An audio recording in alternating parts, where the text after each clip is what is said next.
Hello and welcome to another exciting episode of Way of the Brush with me, your host, Kris, aka The Name Butcher, aka Hey You Get Off My Lawn, aka Kris, you're being creepy again. Way of the Brush, the most informative 120 minutes on the internet on the Wargaming lifestyle. We'll talk about painting, terrain, conversions, and everything under the sun. We usually delve into a lot of painting talk as well as a lot of what's under the sun, meaning no topics are barred. We'll talk about anything and everything. So, first-time viewers, be warned.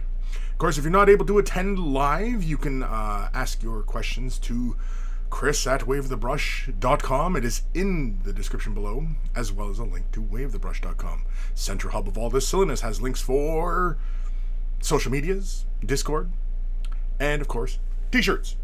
Want to get yourself a t-shirt? Look like a connoisseur of all that is good and holy in this world. They're wearing a Way of the Brush t-shirt. Of course, if you purchase yourself a shirt, send a picture of yourself in your shirt, and I will add it to the Monkey Shrine. And because it's nice to put a name to the face and a face to the name. Also at waveofthebrush.com is a link for Patreon. It's how I keep this channel running, pay for all the services, and just, it allows me to continue to do the work that I do. And so if you want to help me out, Patreon is how it's going to happen. And of course, there are varying tiers to support at, and of course there's various perks associated with those tiers, so check them out, and hopefully you find one that feels good for you. And big thank you to everybody who currently does support me on Patreon, because without you, all this would not be possible. So a huge thank you. If you're not able to support monetarily, i.e. money, clicking thumbs up, liking, following, subscribing, sharing, and all the interactions of videos and the usual YouTube junk and Twitch junk and all that stuff. Just, all that stuff. That helps me out as well. I know it's kind of dismissive about the whole process of it in itself, but it helps, and it helps tremendously. So, and all it takes is a couple clicks, and you're helping me out a great deal. Speaking of helping me out a great deal, we'll say thank you to Carl, aka Guy Mere Alfred, aka Beer and Blood Bowl. That's his YouTube channel. We always take time to thank Carl, even though he's no longer with us, for creating email jingles that play before the email segments of the show. So always much love to Carl. And hopefully, he's still rocking dice rolls wherever he is. And of course, speaking of rock, big thank you to my baby brother Evan for creating the intro-outro music that plays the beginning and end of the show. Always much love to my baby bro, Evan, for being just, talented. More talented than me, possibly. I know, some of you are like, not possible, Kris. But I'm thinking, yeah, it is possible. He might be more talented than me. It is possible. Anything's possible, really. And he also deals in rare comics and, crazy crap like that. So check him out. EB Comics. Link is in the description below. There's a lot of links in the description below. So check him out. Where are we in this chat here? I can see Evan Flow. Sup, everybody? Sup? Ghost of Time and Deluxe. We do love a bit of hobby talk. Just a bit, not too much. I do tend to rant on about things here and there, and just whatever kind of strikes my fancy, as it were. Strikes my fancy? Is that an expression? I don't know if that's an expression. Strikes it? Like, here's my fancy. I don't know. I don't know where it's going with any of that. James of Kent, afternoon, Kris. Afternoon, everyone. Afternoon.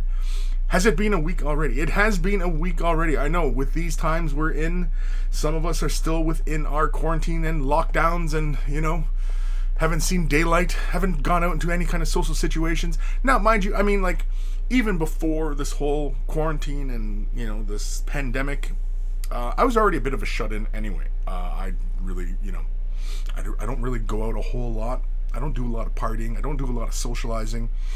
It's not that I'm antisocial. It's just, I find small talk tedious, and and other people just don't interest me because I don't know. They're boring and they don't talk about anything interesting, and I find people rather dull. I have a very small group of friends that I tolerate. They're all probably like, what? The freaking guy. This asshole. But for real though, yeah. So you know, this whole thing. I mean, like I work from home. I do all my painting, and you know what I mean. Like I create all my videos, and you know, I just do my thing. I do my thing. That's all I do. I am what I am, and that's all that I am. Sir Peanut Butter. Morning, Kris and peeps. Morning. Old man Logan. Hey, Kris, monkeys. Happy Saturday. Happy Saturday to you, old man. Yeah, it's Saturday. It's a wonderful Saturday. I mean, you know, the sun is shining today. The air is pretty cool. It's starting to cool off in my area. Yeah, it's just nice. I actually was barbecuing yesterday, and I had to actually put on my sweater. And I actually had to wear my slippers outside. I have like little, you know, moccasins, and I wore those outside because, you know, a little bit warm. And I had to wear my sweater because it was pretty damn cool. And yeah, unfortunately, yeah, we're heading into that season where, you know, it's not warm anymore. And then that stuff starts falling from the sky, builds up on the ground. Some of you might be like, I don't know what that is, because you live in very warm climates. And it's snow. I'm talking about snow. It's when snow hits the ground. But I like snow. I like the winter. I love the winter. I love the smell of the air in the winter because it smells so clean and fresh. In the summertime, even in the fall or the spring, you get lots of rain, you know, and then there's all sorts of bugs flying around. Wintertime, there's no bugs. No bugs. Oh, man. It's glorious. I love the cold. George Hints. Are you starting your own red light district? No, I changed the light background, you know. I changed lights. I mix it up, you know. You got to keep it fun, right? I don't know. Red light? Sure, red light. If I get a disco ball and you see like a stripper pole back here, that's when you know that we've completely changed gears. And yeah, that's when I really start taking seriously my OnlyFans page. That's when I start taking that seriously, and of course, that's when everything shifts over there. That's when you find tutorials on the OnlyFans. Is there tutorials on OnlyFans? I don't even know. We keep making the joke, but you never know. It all depends on how tough times get. Kris might have to pimp himself out. TH, hey guys, hey, Ghost to Starman. How was that for reveal earlier? I missed the reveal earlier. I caught all the snippets later, and of course everybody on Discord has been posting a whack ton of the images. I love the flayed ones, and the what the hell's he called? Here, let me go back to the thingy, my bobber. Yeah, the plague dude, the plague stuff's good. Codexes, yeah. Flayed ones, really cool. I love the one that has like the skin and then he's got like an arm dripping over. That's really cool. No, it's the Psychomancer. I like that model, and I watched the YouTube video where it has like the slow turnaround, and it's like a digitized, pixelated skull coming out, and I like that. That is really cool. The Chronomancer, he's cool. It looks like he's just got a bunch of dice cubes all around him. And he's kind of has the Saruman staff as well. That's a staff, by the way. That's not something alluding to anything else. It may be on the OnlyFans, but yeah. Then, of course, yeah, there was the Imperial Armor Compendium. I'm a little disappointed, mainly because it looks like my Vampire Hunter and Raider are no longer part of the game, and they're not even in Legends. So, like, WTF, GW, that's a bunch of acronyms. You know, I'm kind of disappointed by that. That kind of makes me a bit salty. I'm a bit salty about that the Vampire Hunter didn't get an update. It has not joined 9th edition, and I think that is a heinous crime. Heinous. I'm saying heinous here, not anus. Heinous. What? No, never mind. I was gonna go off on something like that, but yeah. So yeah, Ghost Starman. Yeah, those flayed ones are really cool. Land speeders, I don't know. Like, it's cool looking. It's don't get me wrong. It's cool. And it's Space Marine-y. Do the Space Marines really need an update on the land speeder? Does it really need an update? No, don't get me wrong. I dig it. I like it. But the concept of having this little flying vehicle, does it really need to be open-topped? I mean, it doesn't count as open-top, but, like, even the little war buggy, the Space Marine war buggy, like, you know, do they need that? Isn't anti-gravity stuff enough? But the Necron stuff is, like, inventive. It's new. It's exciting, the Necron stuff, and then the fucking Marines are like, you know, it's just boring as shit. The same, like, an update on land speeders. Ooh, now they get more guns. Ooh. You know, because Space Marines didn't have enough guns already. Or is that just me being salty about Space Marines getting all the updates, I guess? Maybe that's what it is. I'm just getting really fucking tired of Space Marines. I'm currently painting a Space Marine for Fresh Tips. And I posted a little teaser about working on the face of this guy. And that's part 7. So there's only 2 parts right now.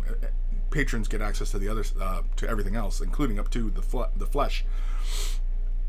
And I don't know if I'm gonna go further than this with well, not. I'm gonna finish this guy, but I don't know if I'm gonna do another Space Marine, unless of course, you know, I do. You know, I don't know. Like, I don't really get excited about Space Marines. The Necron stuff though, like that Necron dude.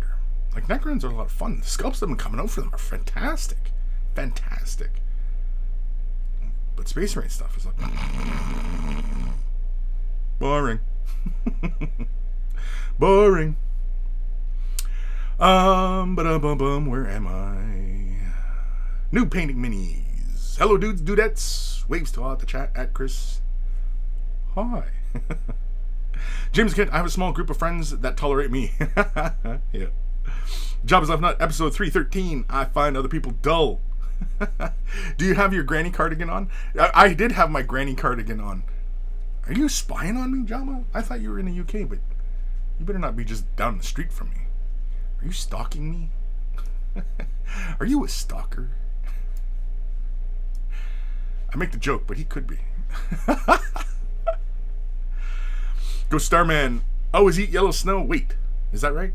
Yeah, because it's lemon flavored. Yeah, eat yellow snow. Always eat yellow snow. That's a common thing. That's common knowledge here in Canada. You eat yellow snow because it's tasty. That's the tastiest of snow. Lord Jev, morning. Good morning. Sir Peanut Butter, as a resident of Texas, land of 9 months of summer, huge fan of winter. Ebb and Flow, yellow snow is a go, but only if you wrote your name in it. You don't eat your own yellow snow. Come on, that's like the first rule of drug trafficking. You know, you don't get high on your supply, right? Well, you don't eat your own yellow snow. You eat somebody else's yellow snow. That's why you should, when you hang out with your buddies and you're writing your names, you swap. And whoa, whoa. James and Kent, the only Necron thing I didn't truly love was the Silent King. Did they show that? Yeah, I know that there's already been pictures of that. That's cool. That's cool. And the big guy with the wings, he's really super cool as well. That's awesome stuff. Like all the Necron stuff that they've been showing, man, is really fun. Like, and it's different, and I really like, you know, that direction they're taking with the Necrons. Basically, just kind of really owning the sci-fi undead aspect of them. You know, adding a bit of mysticism into them rather than them just being a hardcore, you know, sci-fi discombobulator ray type of, you know, imagery with them. That, you know, there is this, you know, magic with them. I like that. I like that. And that Psychic Mancer or Psychomancer, whatever the hell he's called, very, very cool. Very, very cool. I like it. I just like the fact that it's a pixelated skull and he's like, you know, he's kind of like throwing a Hadouken or something, you know. That's what it looks like to me. Lord Jev, the land speeder needs to be nerfed to a 4+ saves. Why, it has a 3+? Nah, the 3+ save on Marines is fine. Because there's many ways around it. And it's just that, you know, do they, like, if it's an update for, you know, land speeders to make them primaries and to, you know, to increase the scale of them and, you know what I mean, like, Okay, fine. But, you know, like let's be real here. Let's be real. They're gonna remove Space Marines. All the old stuff, they're not gonna support that anymore because it's gonna be all about Primaris and the scale, and you know what I mean. Like, so eventually, yeah, your legacy Space Marine force, it's gonna get, you know, legend. Mark Hubzinko, pussy. What? Can't just start a sentence off like that. At least throw a hi out there first. Or is he calling me a pussy? Well, you're free to come to my house and find out. You can come knock on my door, and then we'll find out. Ghost of Starman Deluxe. Space Marines are getting jacked off even more than usual at the moment. I am getting too sick of this shit. And same here. I'm kind of tired of all this Space Marine stuff. I mean, like, you know, let's update some other stuff. Like, let's sprinkle in some Tyranids. Let's sprinkle in some Eldar. Let's sprinkle in some Orcs. Let's you know. Well, I mean, Orcs kind of get a little bit of a sprinkling. Necrons have been getting an update. I would have thought with the new codexes that Necrons were going to be the first book. But those 4 books, it's, what, 3 Space Marines and, what was it, Chaos? Yeah, Death Guard. But a Space Marine. So it's 4 Space Marine books. Like, you know, bleh.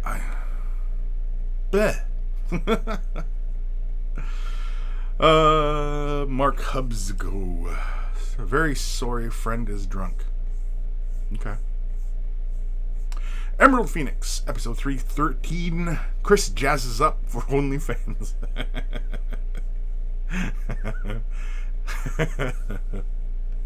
Like I said, if I had a disco ball and, you know, a stripper pole, that's when we're going full OnlyFans. And I'm sorry, but we probably won't talk too much about miniature painting at that point. We're talking about other stuff. Jabba's left nut. I'm under your bed. I believe it. I believe it. There's something under my bed. I know there is. Some weirdo from the UK. Some weirdo. Ghost of Starhead Deluxe. Just noticed the on-screen chat is different. Is that because of the problem last week? Yeah, the problem last week, it still persists to this day. So, like here, hold on. I will turn this one off. No, off. And turn it back on. And see? It's all 3 times again. And that's why. And I haven't jazzed it up like the last one, so, you know. Yeah. I probably could just delete that other chat because it's all buggered up. But I just want to copy the code for what I did because you can edit it. And so, yeah. Because once I edit something, like I tend to save the code, and you know, so that I don't have to remember it again. It saves me from actually having to learn HTML and stuff, right? I just, you know, yeah, I'll just copy and paste that shit. But yeah, that's why the chat looks a little different. David Braunfeld, stop that, Kris. You might have kids that believe you to eat it. Yeah, go ahead. It's not going to hurt you. You know what? I think that's what I think, because there's so many people out there that are offering painting advice and offering advice and trying to be helpful. I think I'm going to take a new stance, and I'm going to be not helpful. And in fact, I might even hurt people. I think I'm going to make it a policy to start hurting people. That's a terrible idea. Just to switch directions, I'm just going to be a complete ass. No, eat yellow snow. It's fine. It's fine. It's fine. It's not like it's going to hurt you. It's not like it's battery acid. New paint minis. As a Swedish dude, we have this saying regarding yellow snow. You never know. It could be lemon flavored. Chickens never know anything. Exactly. You're not going to know unless you eat it, right? I'm kind of thinking now.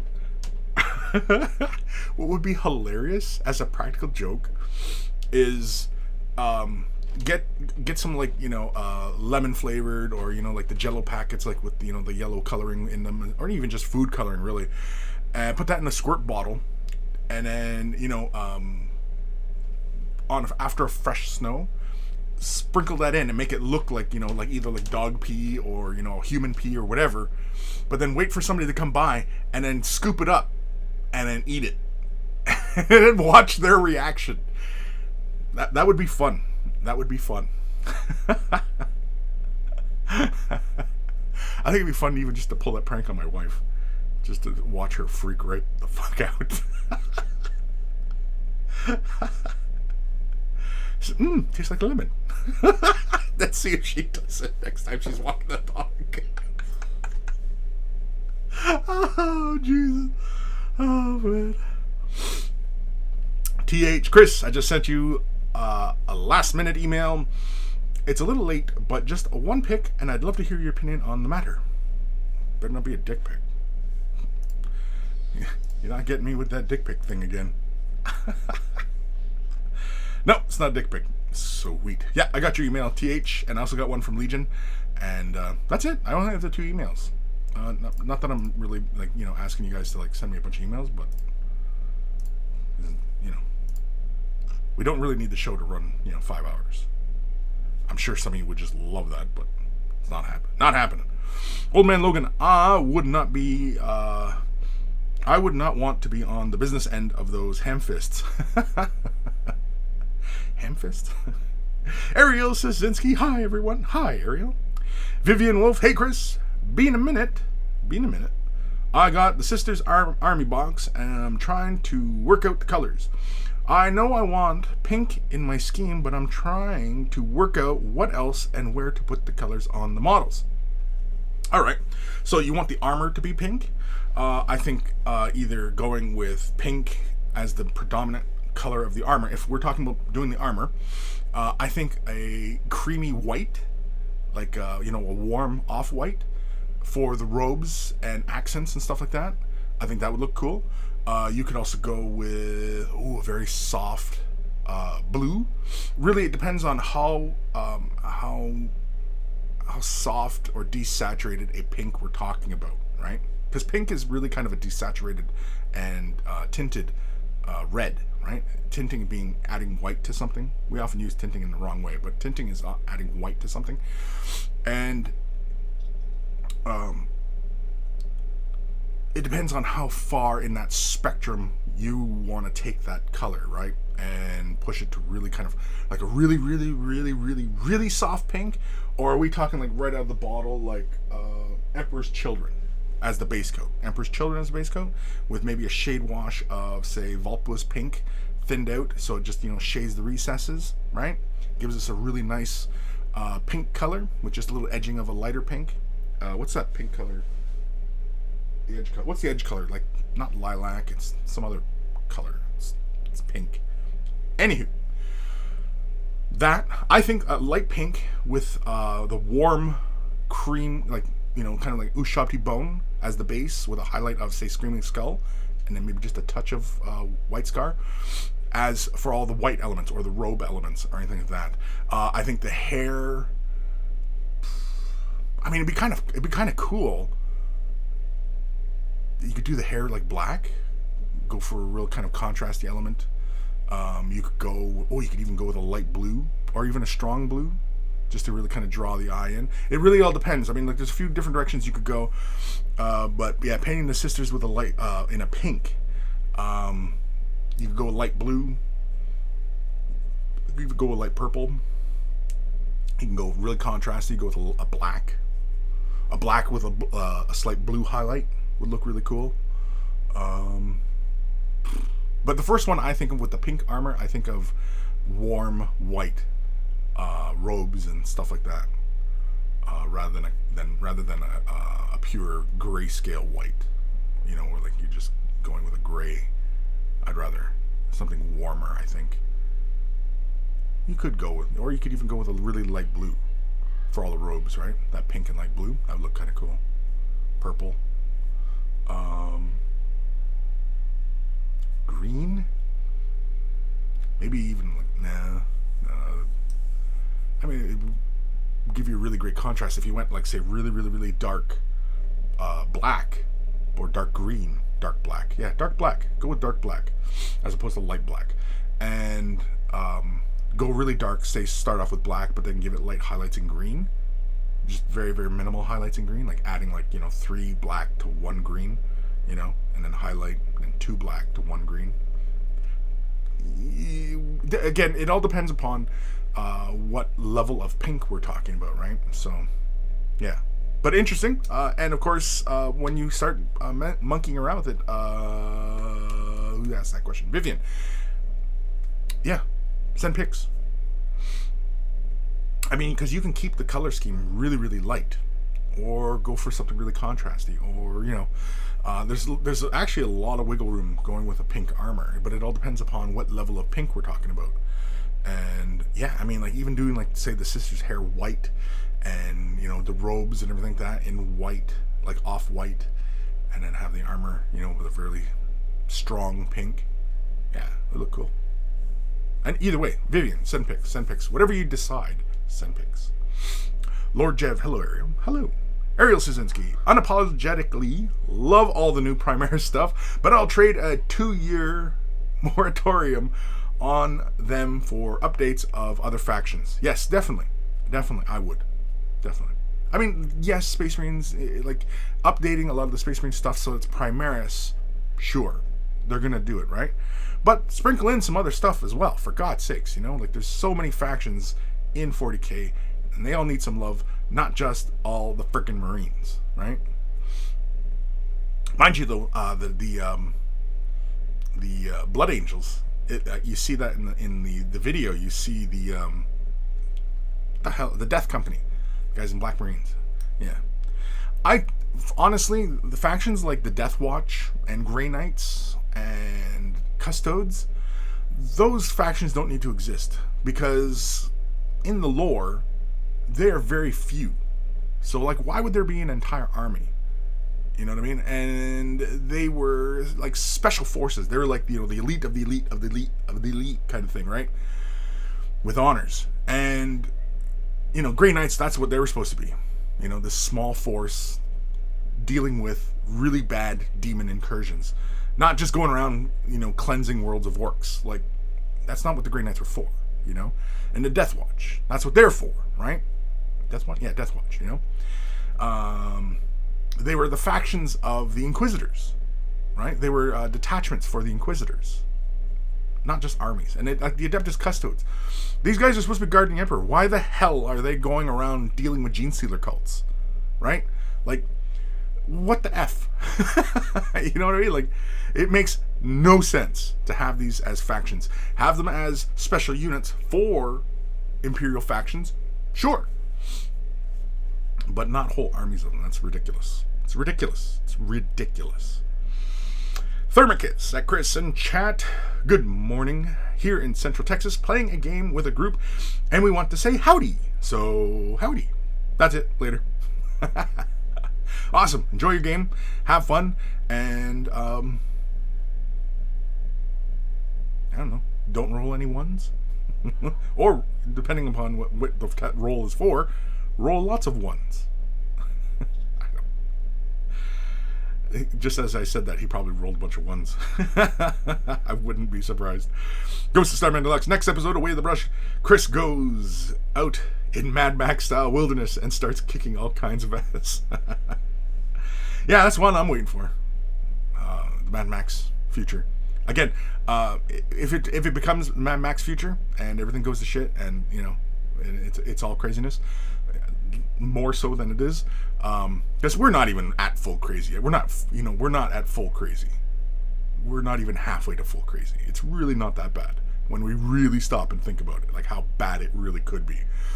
And when it gets to really Mad Max, when it gets to full Fury Road, yeah, I'll be Lord Humongous. I'll be with that big hockey mask and just fur bikini, and that's it.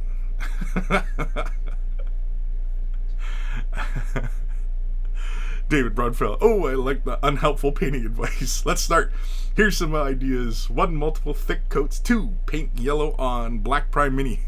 Yeah, paint 2 heavy coats of yellow on top of black. Do that. Do lots of that. Straight from the pot.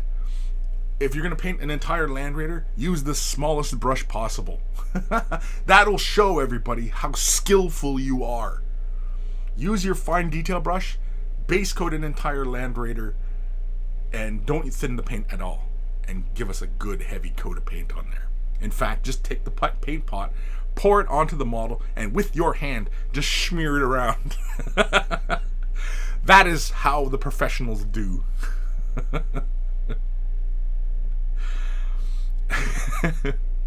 We used to make this joke way back in the day when I used to work with Ash when we were both at Mini Wargaming, about creating, a tutorial where basically it starts with, "Listen up, dum-dums."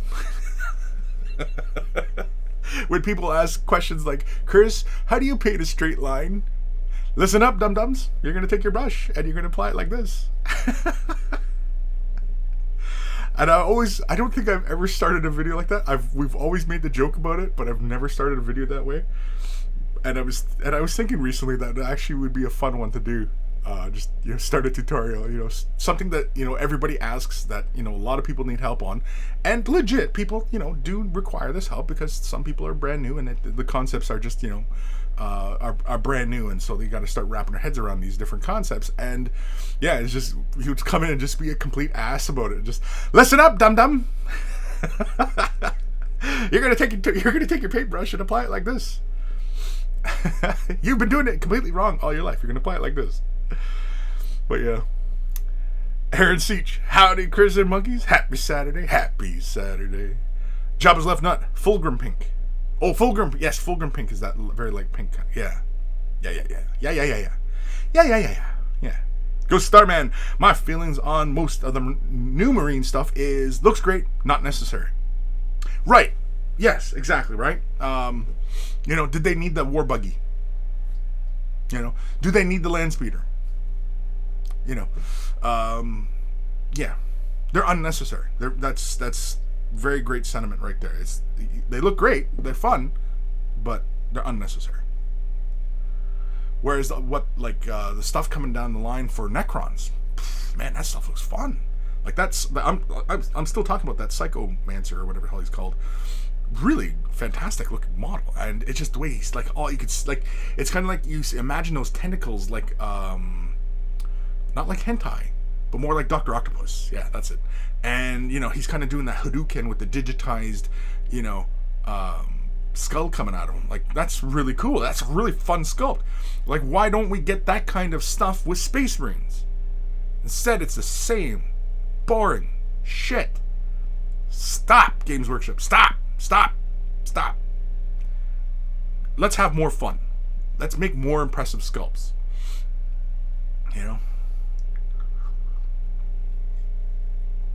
I'm not 100% sure why Games Workshop has such a boner for Space Marines. Why are Space Marines the poster child of Warhammer 40,000? Right? Because they're Supermen, I guess? I don't know. TH, I love the original Grey Knight models. Sure, yeah. Do Grey Knights have Primaris?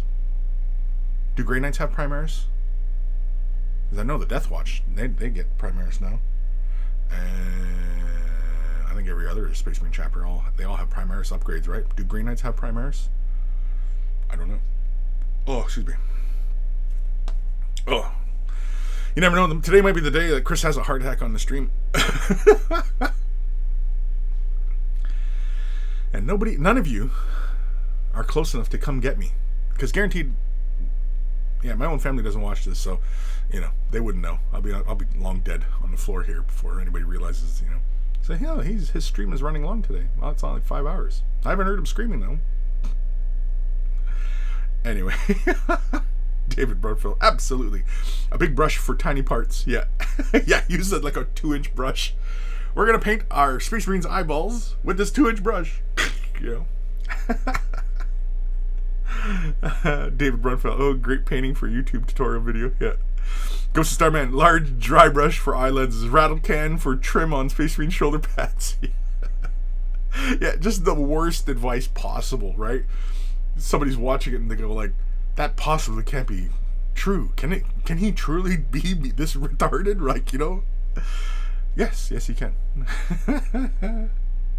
Listen up, dum-dums. Jake Blonde 05. I love the new Necrons, but I don't know how I feel about the flayed. I think they're called, yeah. They look more like zombies than robots, but I'm not saying they look but I'm not saying they not look. Well, fuck, I can't even read it.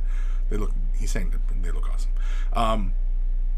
Yeah, the new flayed ones. Yeah, because somebody was making a comment too recently that that I should do flayed ones, like the way I'm currently doing Necrons, and do flayed ones. And I think that would be a really fun contrast between the really shiny metal that I've been using and, you know, the more subdued flesh tones, and actually having that gore, you know, like fresh blood on that metal.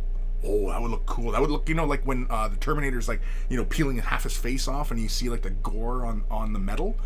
That's what it would look like. I can see it already. And it looks fantastic. It's glorious. And yeah. So if flayed ones come around, you know, I might, maybe I'll pick up some. I don't know, because, like, am I starting Necrons? Should I just start buying a bunch of Necron stuff? Am I a Necron player now? I haven't played with them yet, but yeah. Until my bloody Eldar get updated with new models, new sculpts. GW, please, I'm begging you, GW, please. Whoever makes the call, please. Update my freaking Eldar, please.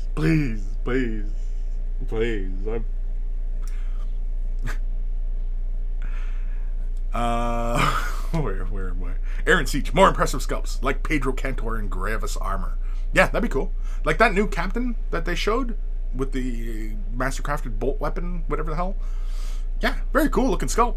You know, he's standing there. He's a space marine. He's standing there with his gun. Ooh, you know. But otherwise, you know. But yeah, Pedro and Gravis, that would be freaking cool, man. Yeah. Especially if you gave him his big power gauntlet and he's got the skulls on his power gauntlet again. Because he only got, what, the one gauntlet? Yeah, because he has the storm bolter on. Yeah, it's the, what is it, Arrow of Dorn? Yeah, Arrow of Dorn. And he gets like a big updated version of the Arrow of Dorn. You know, it's kind of like the storm bolters, not the storm bolters, but the bolters that the aggressors have, the ones with the shields on them. Imagine if he has that. He's got the shield dual bolter like that on the one arm, and he's got a big buck off power fist on the other in the Gravis armor. That would be cool. That's the only time you'll probably see me get excited about Space Marines. No, it's probably not the only time, but maybe it'll be a long time. Resin, the answer is money, Kris. Yes, the answer is always money. What was the question? But you are right.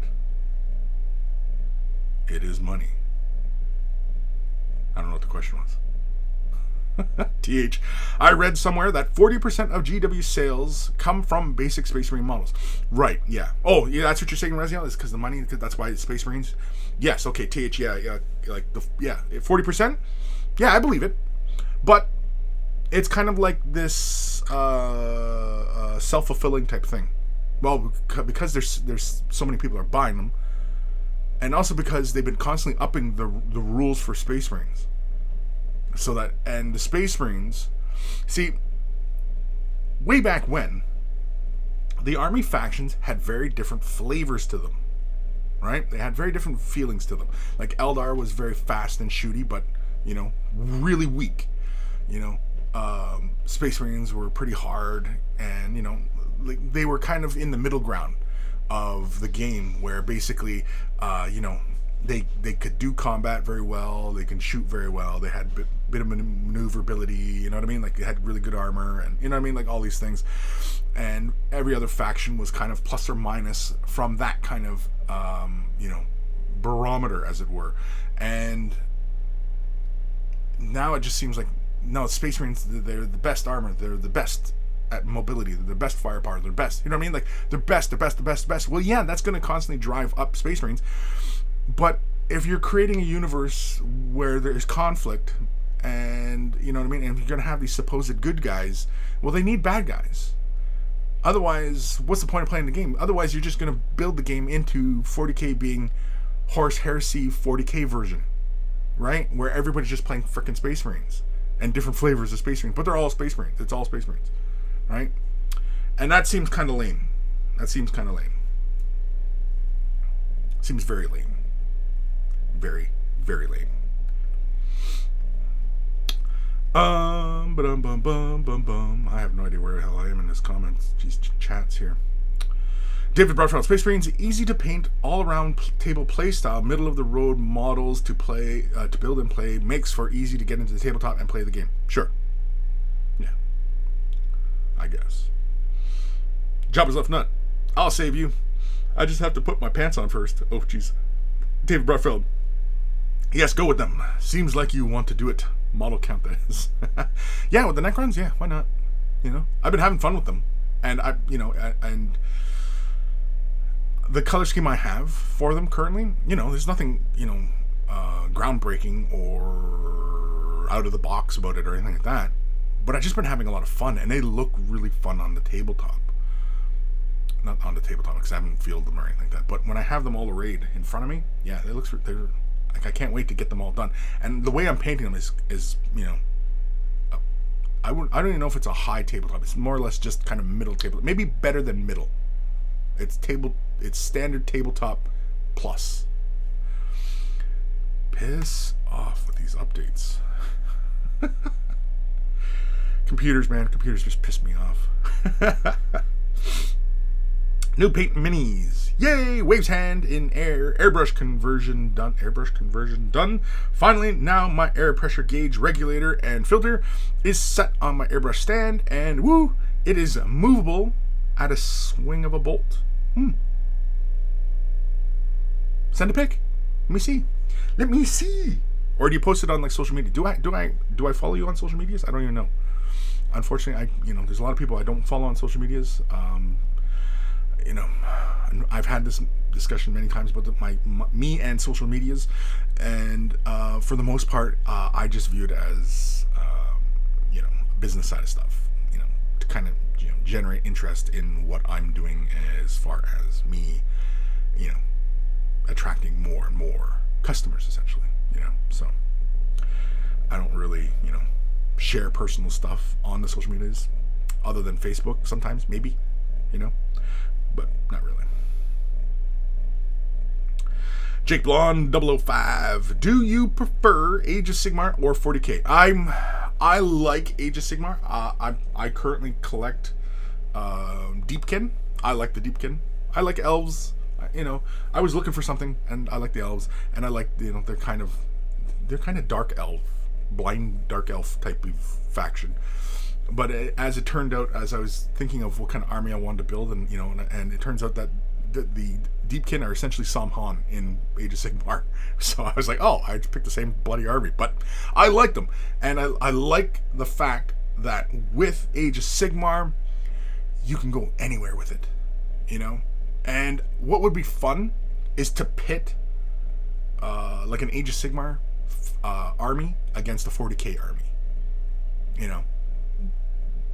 Be very flexible in how you interpret the rules across the two game systems, and of course the points and values and stuff like that, for fun, because in Age of Sigmar, it's totally plausible that you could have that situation occur, because where does Age of Sigmar happen? It's happening between realms, and you know what I mean. Like, it's totally could be within the warp or between the warp, or you know what I mean. Like, it's crazy. It's crazy. It's crazy. And I like it. I dig crazy in many aspects.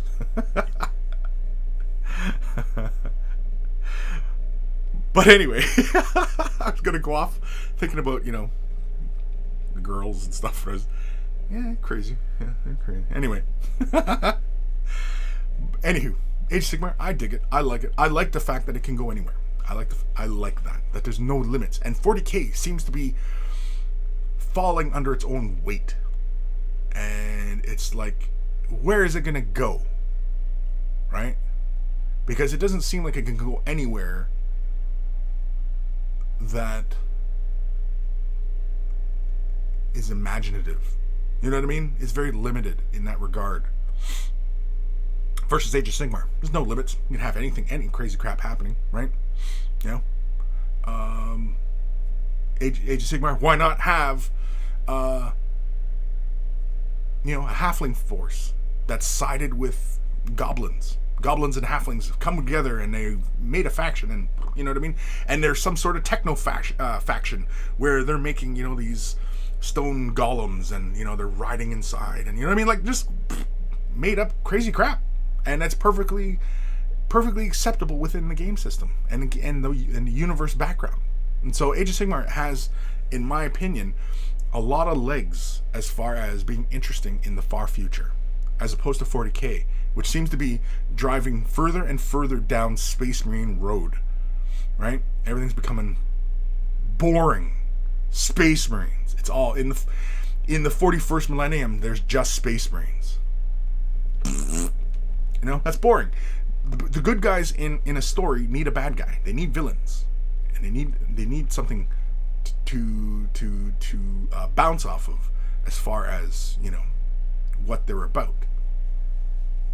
So, whereas Age of Sigmar isn't that steeped within its lore, it's got groundings in the old fantasy stuff, but it's still writing its story essentially. So Age of Sigmar, in that regard, is very, very interesting to me. New paint minis. If I want to paint on the other side, just move the stand. All controls at the ready at my fingertips. Cool.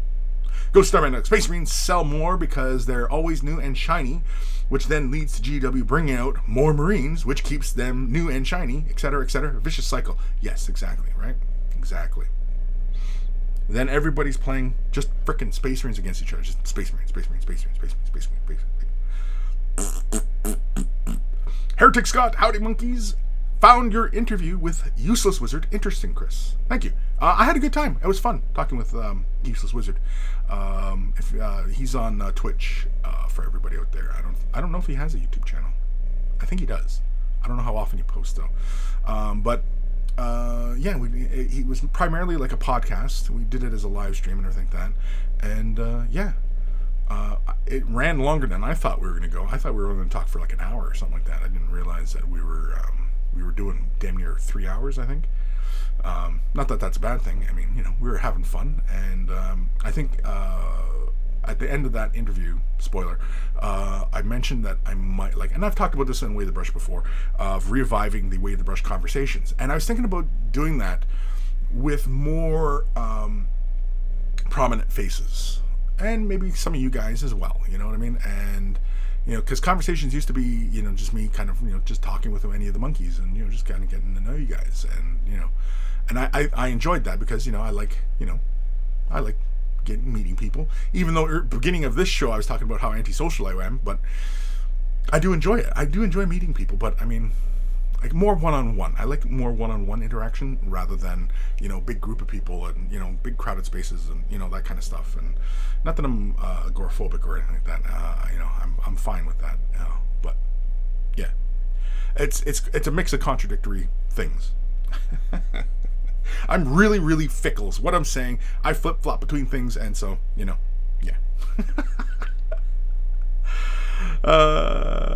Rezia, I'm in love with the Seraphon, but I really need GW to update their old troops and such. Yeah.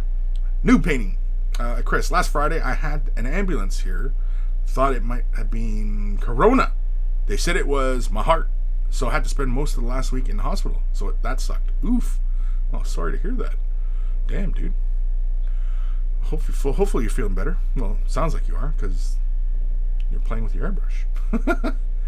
So you must be okay now. It's me, Seppi. It's me, Seppi. It's me, Seppi. Okay. Afternoon, friends. Afternoon, Seppi. New paint minis. But it's going to be okay, the doctor said. So now I'm confined at home. More painting in the future. Hence the need for ease of access. Cool. It's me, Seppi. Stormcast are going to be the same thing in time, though. You can see hints of it already. True. Yeah, I can see that. I can see how, it feels like everything's becoming very Stormcast centric.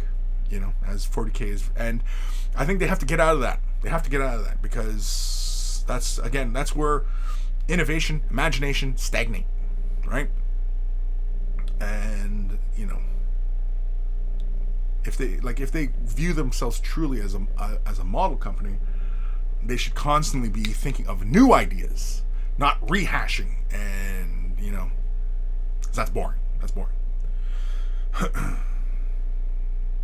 Noob Paint, Kris. I have a group, Noob Paint Minis, on Facebook, and you're welcome. But the group is angled towards pro-free environment. Pro-free environment. What the hell does that mean? Seeing as it can be daunting posting one's newbie pick.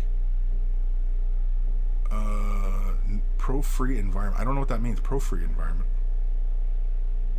You're for a free environment?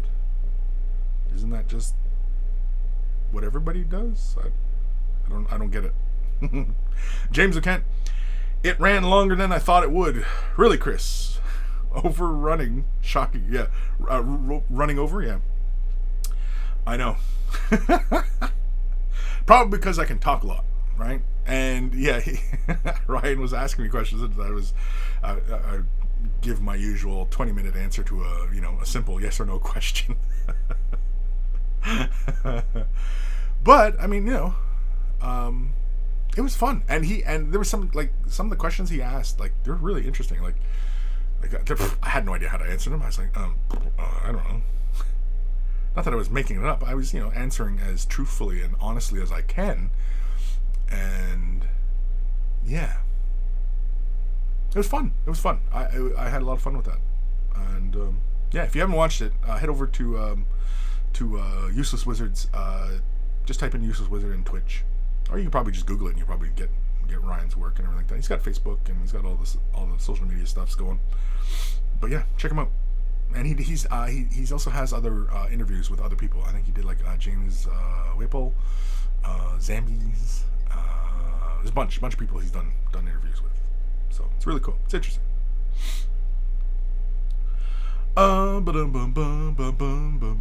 Noob Payton. Next to a pros picture. So pros are welcome.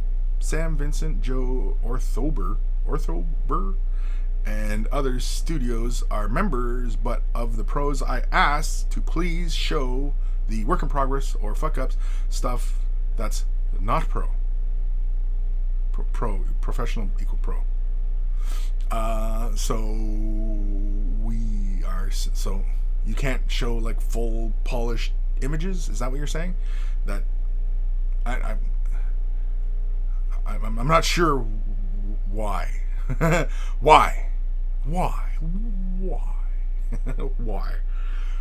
I mean, just if you have people who are really excellent painters, I mean, that's within your community. I mean, that seems to be a huge benefit for everybody within that community, no?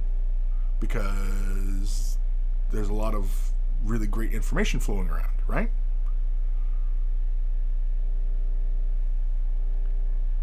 Or is it more like creating a safe space for people who are brand new so they're not intimidated? I think you should give people a little bit more credit, and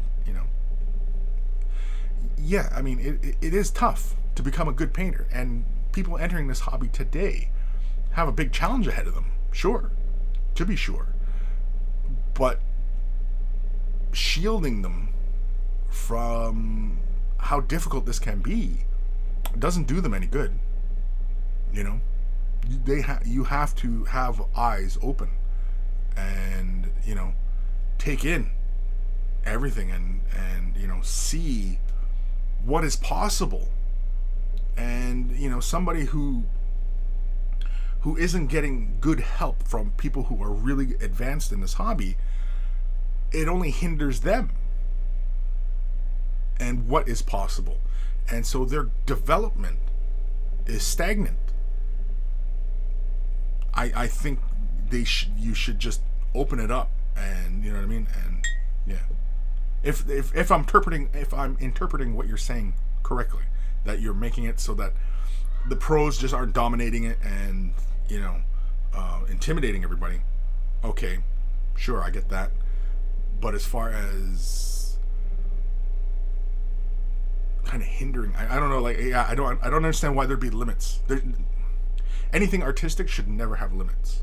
Anytime we impose any kind of limitation when we're talking about creative endeavors, limits creativity, and that is not truly creative when it's limited like that. It should be unlimited. It should always be unlimited. Useless was there he is. Glad I provided an interesting set of questions. Questions. Questions. Yeah, no, Ryan. Yeah, it was great. It was great. I enjoyed it. I had fun. It was a good time. Yeah, the questions were really good. Stuff that, obviously doesn't get asked too often because, I had no idea how to answer some of those. And also, too, and we talked about it in the interview, spoiler, that some of the questions, are kind of different for somebody in my situation, So, yeah. But it was interesting. I had fun. It was great.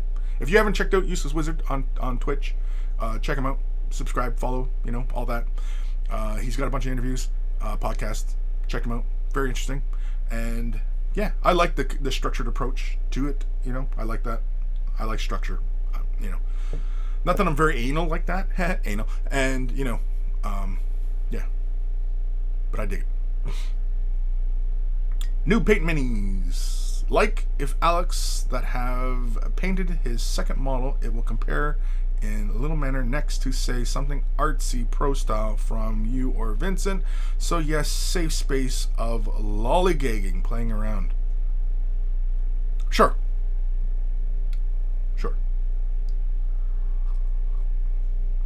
It's me, Seppi. That sounds like an awkward version of gatekeeping. The fact of, no pro kind of thing. Sure.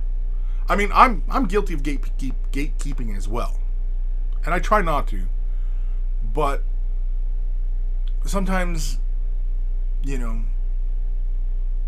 how do you know when you're reaching a new level unless there's somebody manning the door, right?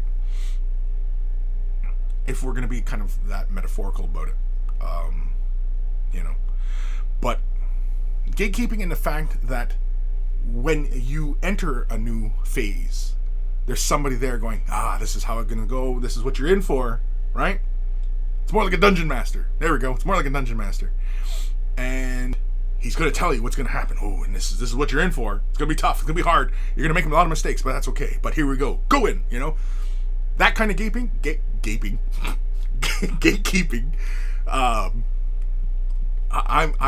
I'm all for. I've been the gatekeeper before, kind of like, no, this is, that's wrong, that's, blah, blah, blah. And, I still do it from time to time, sure. I'm sure we all have. Nobody's perfect. But yeah, I think the kind of gatekeeping that, this is the gate, this is where you're going to go, and this is what you're in for. Good luck. You know what I mean? Like, I think that should be encouraged, and that kind of gatekeeping, I think, is fine. Right? It's the kind of gatekeeping where it's like, oh no, this is not for you. No, you can't go in here. No, you can't do this. No, you know what I mean? That kind of stuff. Yeah, there's no place for that. But the kind of like gatekeeping, like, hey, this is what this is the kind of stuff that I'm into here. You want in? Okay, well, this is what you're in for. Yeah, you ready? Great, go. That's fine, I think. I see James the Kid's comment there. Punisher fan 123. I got a scam text about COVID stimulus check and Googled the number, turned up a bunch of Chinese stuff I obviously can't read, and I'm texting them in Tiananmen Square stuff to maybe get them in trouble. Okay, that was kind of random. James Kent, isn't not having pros in a group a bit like not showing art students bush paintings, or like having Leonardo in your class? You know what I mean? Leonardo da Vinci. We're gonna talk about art and painting, but Leonardo da Vinci's not allowed in. That seems kind of I get it. Joe K, hey, I'm casting the minis I sculpted and enjoying the conversation. Cool, awesome. Glad you're having fun. It's me, Seppi, gaping anal. What has happened to the show? Seppi, you have not been tuned in too long, have you? Because I'm all about dick and fart jokes, so you know, they happen all the time. Gaping and anal. Yeah. Well, I mean, I didn't even put those two together. I said gaping long after I had talked about anal, but, you know. And, yeah. I don't even know where I was going with that. Punisher fan 123. Anyway, I'm painting some Mordian Iron Guard. You got any Astra Militarum? Is that like you got milk? Or what? You got any Astra Militarum? Like, do I have any tutorials on Astra Militarum? I don't even know. I don't think so. I know I've done videos on in the past on doing, like, you know, camouflage patterns and stuff like that, painting the vehicles, you know, in Mini Wargaming's series of videos. But as far as what's on my channel, I don't know if I've done any Imperial Guard. Have I done any Imperial Guard? Anybody know? I don't even know. I can't really search it right now because it'll just be boring listening to me click and clack away on things. Sorry, I'm drinking my coffee and I'm drinking my coffee today with nothing in it. I'm drinking it black. I overdid it on cheer yesterday, so I gotta keep my sugars low. Anyway, James and Kent, you are the gatekeeper. I am the keymaster.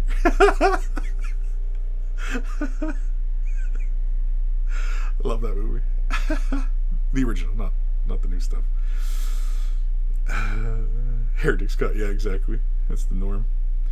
Punisher fan 123. I meant, do you have any armies or models? Oh, like Imperial Guard? Yeah. Oh yeah, I've got like in my collection of bits and models and, you know, sprues and stuff like that. Yeah, I've got Marines, I've got Chaos, I've got Imperial Guard. I think I have still some Tyranids. I got Harlequins. I got Space Marine stuff. I already said that. I even have some Tau. I don't even know why I still have Tau. I stopped collecting Tau like a long time ago. Got a lot of Imperial Guard stuff. Yeah. I've got lots going on in my bits box. Lots. You know what? Let's do an email. Because we can and we shall. Let's do original, yeah. If you're wearing headphones, turn them up or down because here it comes. Email time. It's email time.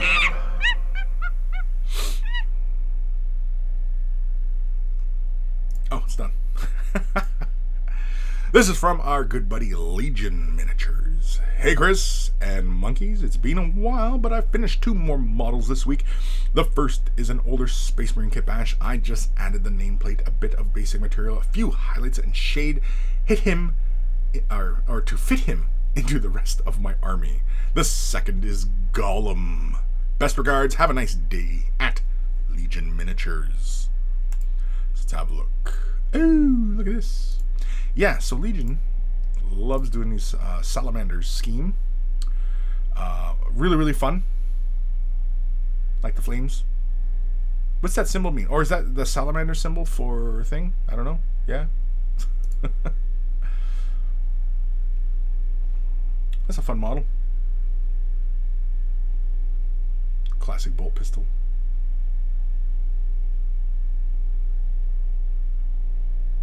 I like it. Yes, sir. I like it.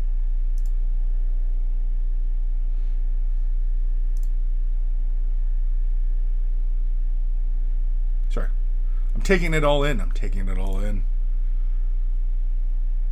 It's a good balance of color. It's got very bright elements on it, but it's got, you know, dim. I like little weathering on the yellows and the green.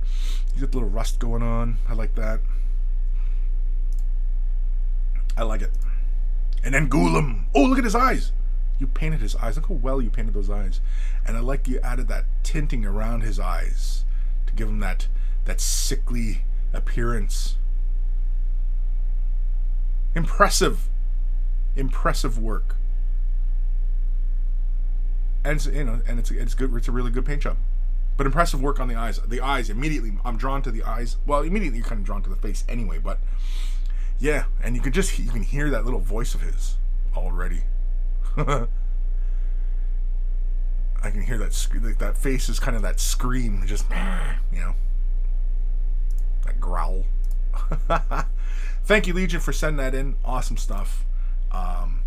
Any kind of critiques? I have no critique other than just, you know, I really enjoy it. I mean, you know, as you progress, you're going to get into these other aspects, and, you know, yeah, very, very nice. Very, very cool. Any comments I'm missing here? Where the hell am I? New paint minis. It might be a cultural difference here, guys. Some see competition as the teacher. Some see the own arts idea as the road. Different strokes for different folks. Sure, definitely. I'm competition. Yes, can be a teacher if that's what motivates you. And yes, some see competition as pointless, and I tend to lean that way. That competition, especially in art, because it's highly subjective, is meaningless. And you know, if it's going to be solely based upon opinion, then, you know, let that be so, and let that be recognized that it's purely on opinion. You know, because if you're not judged on actual skill in a painting competition, I mean, if there's no actual metrics being measured, then what's the point, right? So, yeah, I agree. I can agree with that sentiment. Yes. Joe K. I had to start casting my own resin minis to realize how garbage GW's Finecast were. LOL. I mean, how they allowed that quality to go out is beyond me. Have you never ordered anything from Forge World? Have you ever worked within resin castings, like garage kits and stuff like that? Like, Forge World essentially is just a garage kit, just a big garage kit, right? Yeah. Resin? That's, like... That's the only reason really people really poo-pooed on Finecast, is because people weren't used to working in resin. Because, well, first of all, it's light as air, and it wasn't that strong, right? Regular resin is much stronger, but Finecast, it held detail very, very well, very, very sharp. But that detail could be nicked and chopped, and, you know what I mean, very easily. You know, and it was damn brittle, you know. But otherwise, working in resin, I mean, it wasn't a big deal. Anybody who's worked with Forge World, worked with resin kits, you know, it wasn't terrible. But I'm glad they're done with it. I don't like Finecast just because of all the extra little channeling. I wrote an article once long ago on wayofthebrush.com in the blog section about, you know, my love of Finecast, and it's all the extra channels they cut into it. But thankfully, Finecast, you can you know, remove those little channels. It's just you got to be mindful as you're moving around the model and realize, oh, that is a channel they put there, because they put so many damn channels on the models so that, you know, whatever resin they're using, it can get into all those details. But retention of detail is fantastic within Finecast. It's fantastic with whatever that resin they're using. But it's so damn brittle. Not brittle. Well, I guess not brittle, but like, well, it's brittle in the sense that you just give it a slight bend and it breaks. You know what I mean? Like, it has like no strength. It's light as air, of course, but there's no strength. I think the packaging is heavier than the actual model, you know. But that was a move that they made, getting out of pewter, right? Because they don't have pewter models anymore, which is fine. But I mean, long time ago, the talk was Games Workshop wanted to move entirely to styrene plastic kits, which seems to be their goal still. And it's very apparent because everything's plastic now, right? There's no other, you know, material they're using. Forge World's still resin, but, you know, Forge World doesn't seem to put out as much as what they used to. It's been a long time since Forge World really has put out any big, fantastic kits, you know. Last one being probably the Warlord Titan, right? You know, so I don't know. Maybe they're doing away with Forge World. Maybe Forge World's getting phased out. Don't know. I love Forge World, and working with resin's fine. You know, I mean, I've worked with garage kits before and modeling and stuff like that. I mean, it's all part of the game. You know.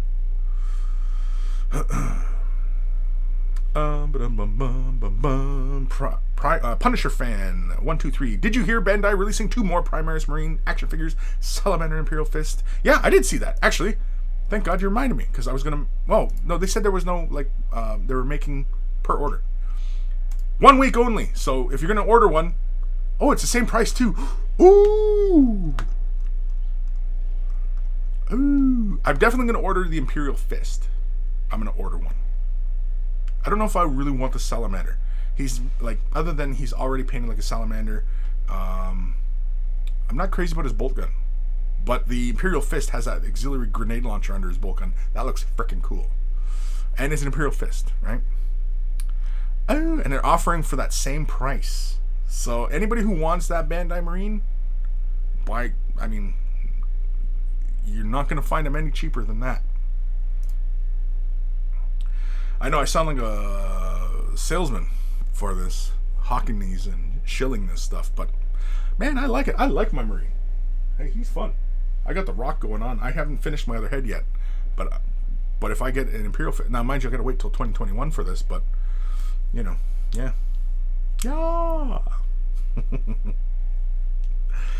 Rezio, competition is necessary for ambition and innovation, but there are types of competitive drive. Competing with others, the lowest form, competing with your previous self, is a greater version.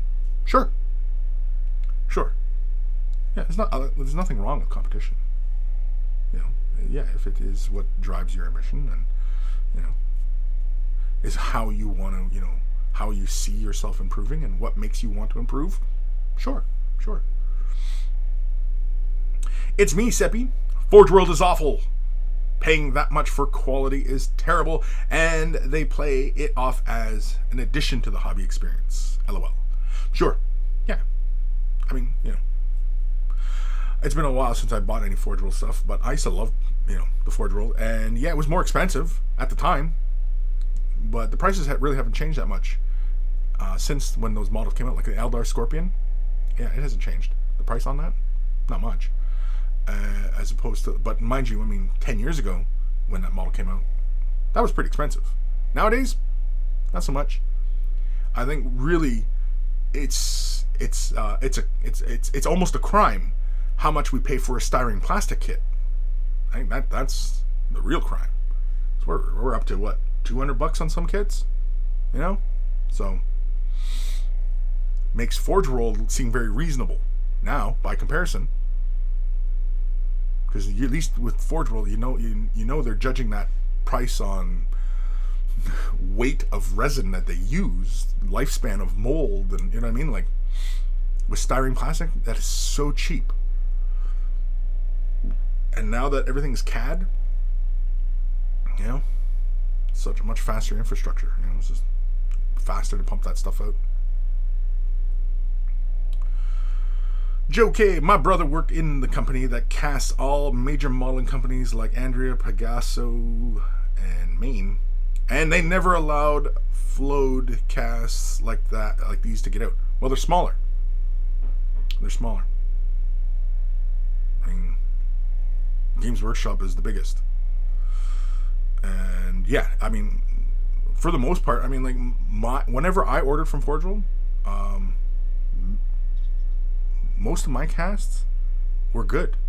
Sure, some parts were bent, but that just happens because of storage and heat and transfer, and you know what I mean. Like, you know, like, can you think about how many models they're shipping out, especially if it's just one little space and they're pumping out models to all over the world? Like, you know what I mean? Like, their shit is carried in almost every major city, in almost every country. Like, do you realize how big an infrastructure that is to have in place? Like, these other companies, like, you hardly ever see their models in stores and hobby places, and you know what I mean? Like, unless they're special ordered, because they don't have the infrastructure in place, because they're not moving the same amount of numbers. So yeah, their quality control can be better. Sure. Yeah, and it only takes one person, one day, one bad day, whoever is on quality control, having a bad day and like not doing their job properly. That's all it takes, and a bunch of crap gets through. That's all it takes. Joe K, I'm making Garage Mini and I have better quality standards than GW. Sure, you're one guy producing one thing. James Kent, I like the fact that there's some weathering on the Bandai Imperial Fist. Yeah, it's nice. I like it. David Broadfield at Resin, very zen. I like your view on competition. It's me, Seppi. Most of the time, you're paying for the rules, not the plastic, which is arguably worse. Well, sure. I mean, you are paying for the rules, and 40K is kind of entering this, which is it's been for a long time, kind of pay to win kind of thing, right? Which is why Space Marines keep getting updated because they keep updating the rules and they keep getting better, and you know what I mean, like, of course, what drives a lot of sales is a lot of tournament players because they're playing the latest models. Back in the day when Codex release was a lot slower, you know, you saw these armies come out, get a book, and dominate the tournaments because not a lot of people knew how to counter them. And you know what I mean? Like when they do rules updates and releases, they should be universal across the entire product line. Not like before when it was just the Space Marines get updated, just the Eldar, just, you know what I mean? Like that creates, you know, these big gaps. Now, unless of course they do it deliberately to drive sales, you know, and assuming that any decision they really make is not a business decision is naive, right? So most of the decisions that they make are business decisions. Why products and things are released, why things get released as they get released, these are all business decisions, right? It has nothing to do with the community, has nothing to do with, you know, keeping a good face or, you know, whatever bullshit reason you want to think of, other than money, which is their primary motivator because they're a company, they're a publicly traded company. So, yeah. Excuse me. Yeah, so it is what it is. Rogel Sean, as a former art student, the biggest thing I took wasn't how to use a pencil, brush, etc., but how to use criticism and also your peers in the same way as you view successful artists for aspiration. Yep. Yeah. I agree. Sure. It's me, Seppi. Agreed. It should be a yearly mass update, not a slow roll, under the same rule creators, testers, if they really wanted balance. Right. Well, we always talk about balance. Especially, well, I shouldn't say we always talk about it. I mean, we rarely talk about it, really. But that's more of a concern for competitive gaming. If you're just having fun, playing, you know, scenarios and having, you know, just having good old-fashioned family fun with your game of 40K, balance really isn't that big an issue. And you don't really play enough to really gauge whether something is balanced or not. Like when we're talking about balance, okay, if we're going to get really technical about balance, if we're to gauge Space Marines, then they have to play, say, Necrons, and you have to play the same scenario, same army list, at least 10 to 50 to 100 times to truly gauge if the lists, the points, and everything like that are balanced. You have to come at it from a very scientific fashion to do those things, to gauge whether or not these are truly, you know, fair lists, points, you know, values. You just have to be very critical in that regards. You have to play the same list against the same opponent, same scenario, same table setup, and play it at least 10 times to gauge whether or not. Because of the random nature of so many elements of the game, you're going to have different variables come into play. Sometimes it'll be favorable, sometimes it won't. But if at least you can always come to about a 50-50 on things, then it's balanced, right? It depended on dice. It was 50-50. And a lot of the game is kind of, it's 50-50. Roll dice. A lot of games, how many times have 40K games been just determined? Whoever has the highest points, closest scenario, whatever, roll a die and figure it out. You know, you have a rules discussion. Oh, roll a die, figure it out. Like, you know, yeah. The game's supposed to be fun. And it's only really tournament players or power gamers who are more concerned with over point values and things like that, and whether or not something is fair. For the most part, it's probably fair. And until you actually go through that kind of an analysis with units versus whatever, because then you got to take that army list and say it was against Necrons. Then you got to see it against Eldar. Then you got to see it against Orcs. Then you got to see it against, you know what I mean? And then play another 10, 20, 100, 50, whatever, to really analyze whether or not those point values in that group work. Then, of course, you have to incorporate new units into that army list and see how that swapping out or changing or upgrading or downgrading, whatever, affects that army as a whole. If we're talking about balance, if we're going to get really serious about game balance, that's what it's going to take. If nobody's doing that, then nobody's taking it seriously, I would argue. Nobody. Everybody's just bitching.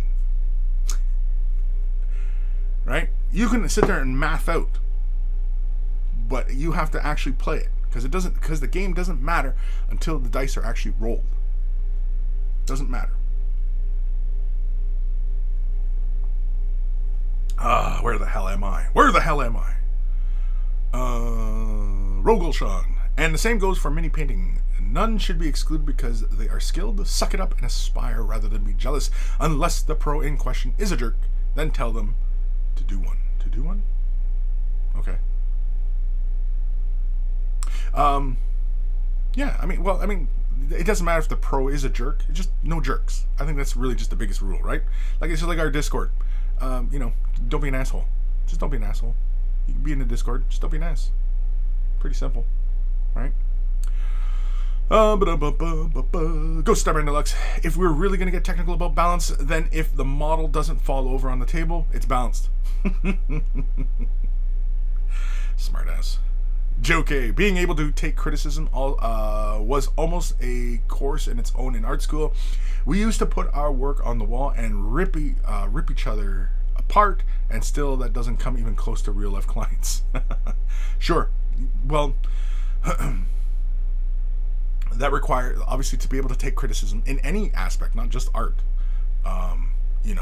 You have to remove your ego, and you have to be an adult, a grown up. And, yeah. It requires a certain level of maturity.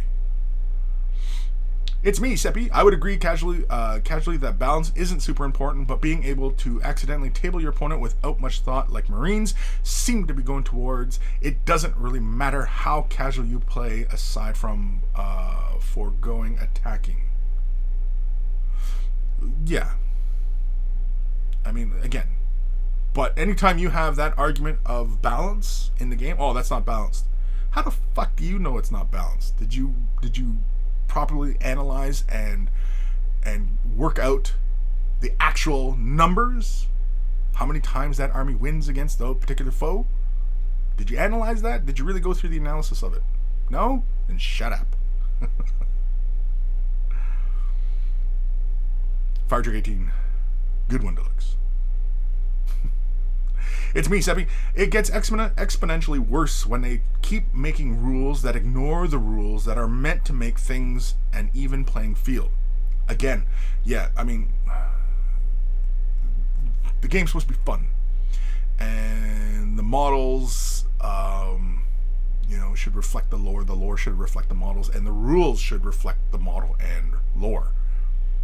First and foremost, for a fun game, if we're talking about having fun, if we're talking about balance, again, did you go through the analysis? No?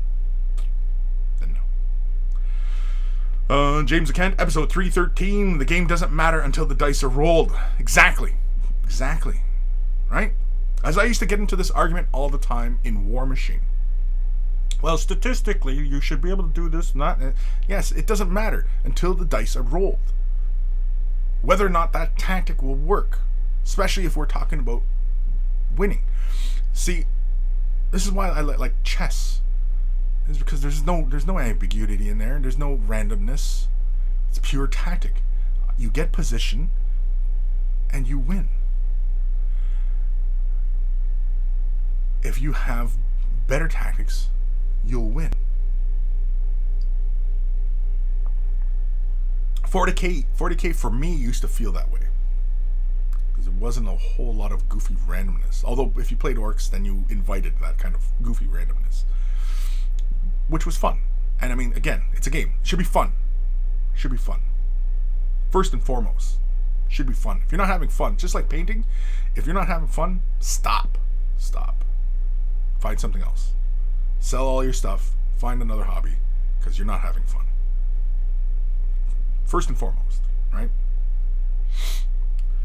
Sajil. Some sort of emote. I don't know what that is. Looks like some sort of thing. It's a thing. I have no idea what that emote is. Anybody who knows, fill me in, because I have... Oh, excuse me.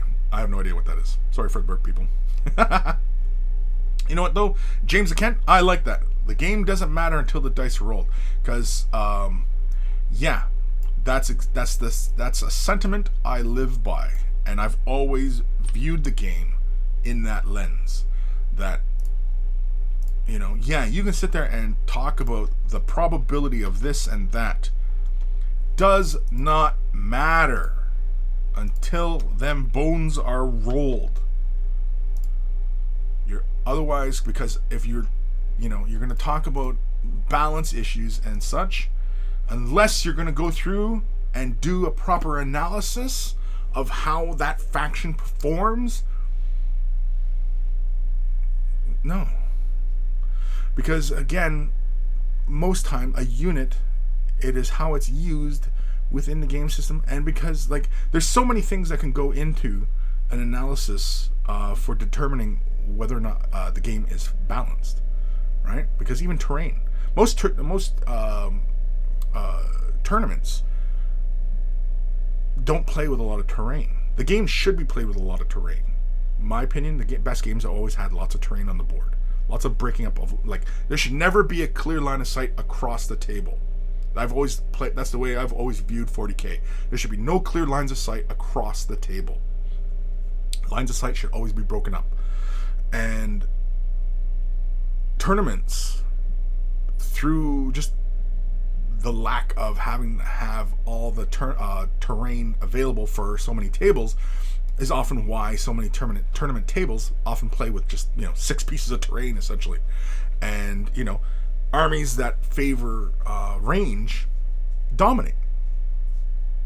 Well, duh, because the clear line of sight everywhere. But 40K really, I don't think is meant to be played that way. It's meant to be played in, dense city terrain, and there's lines of sight are broken up all over the place, and just no clear line of sight. And if you manage to get that spot viewing down the street, across the table, you know what I mean? Like you had to get into that position, kind of thing, right? Like it's a reward for your tactics, not just because I deployed there, right? You had to go and move into that position. Anyway. James Kent, isn't that an old country song? Is it? I don't know. Country Gaming of ND. Hey, Kris, how goes it? Sorry not being around. No worries. Welcome back.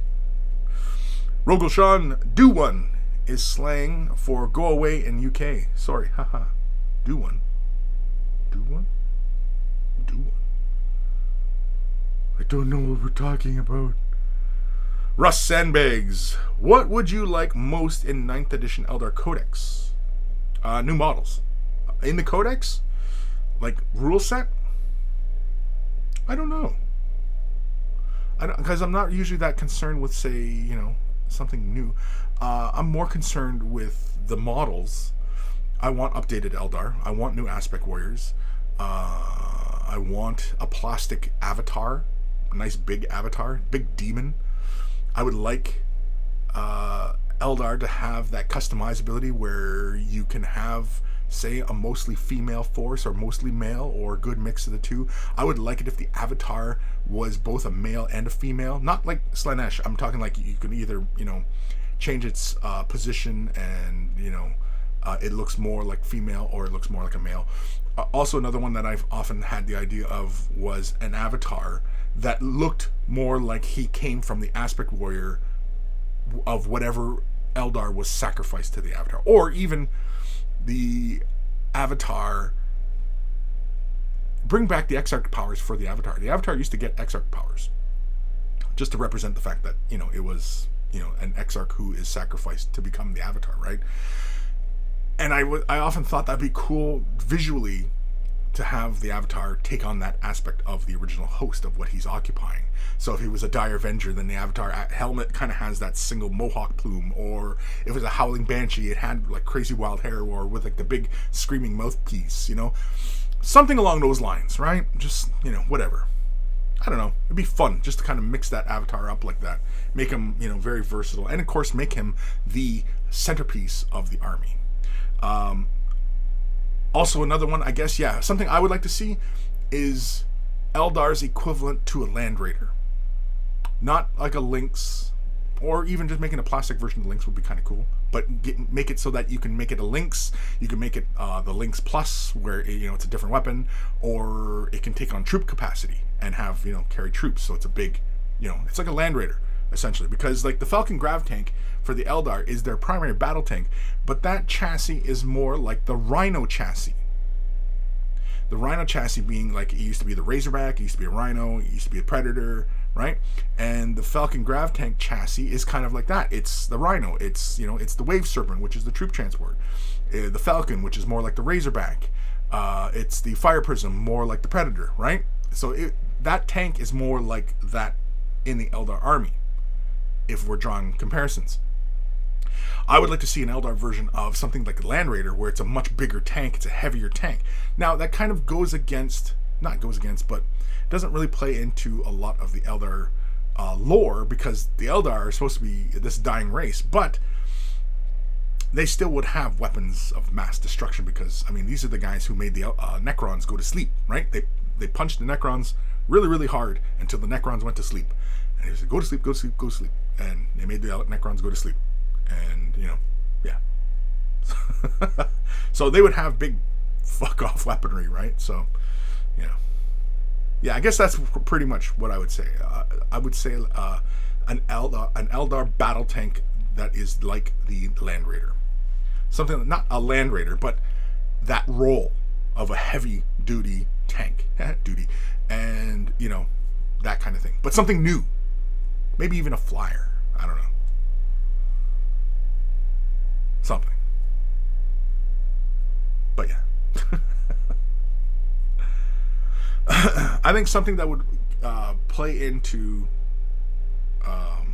the lore of Eldar, because there's many ways to play Eldar, right? You can play them Horde, like with lots of bodies on the ground, right? Lots of guardians, stuff like that. You can play them elite heavy, aspect warriors, stuff like that. You can play them very mobile, jet bikes, Vipers, right? Very tank heavy, fire prisms, night spinners, all that stuff, right? There's many ways to play Eldar, which is really nice, which is probably why I really like Eldar, because the flexibility is there that you can play them any which way. I just want updated models. I want that more than I want a new codex or a new entry in the codex. I want updated models. I want new plastic kits, nice shiny new plastic kits, especially stuff that are pretty posable, customizable, that kind of thing. I'd like to see that. That's what I really like to see. G-dubs, for God's sakes, get on that. Heretic Scott, thoughts on the new Dune trailer? Loved it. Loved it. I'm excited for Dune. I made posts about it a few days ago when that dropped. I'm excited for Dune. Excited. I'm looking forward to it. I like the director's work. Some people don't. Whatever. To each his own. And I'm looking forward to it. I'm looking forward to Dune. I think it's going to be a lot. I think it's going to please a lot of the fans. Now, if you're a fan of the original movie, or the first movie, I should say, you're probably going to be disappointed. If you're a fan of the TV series, this will probably be a little bit closer to that. If you're a fan of the book, I think it's going to be a little truer to that. So, yeah. I'm excited for it. I'm genuinely excited for it. Country Gaming Van D. What if you are incapable of having fun anymore? Persistent depression disorder is a bitch. Well, that's individual. I honestly, dealing with a mental disorder, I have no idea, because it's outside my experience. So I have nothing to offer in that regards. How do you have fun? I have no idea. Now, the bad advice would be take your drugs. Not that that's bad advice, but I mean, like, if you're on medication, then you should be taking your medication. But what I'm saying, though, in that vein is, if you need external help, then, obviously take it. But otherwise, yeah, I mean, yeah, it's outside my experience, so I have no idea what it's like to have, a mental issue that prohibits me from having fun. I have no idea. No fucks given. Good name. I'm glad all the Marine stuff is happening now so that we can expand on other factors to counter them. Are we? Is that the trend? Because that doesn't seem to be the trend. But are we? Sajil. It's just expressing hype of catching your stream. A long-time viewer on YouTube. Awesome. Well, thank you.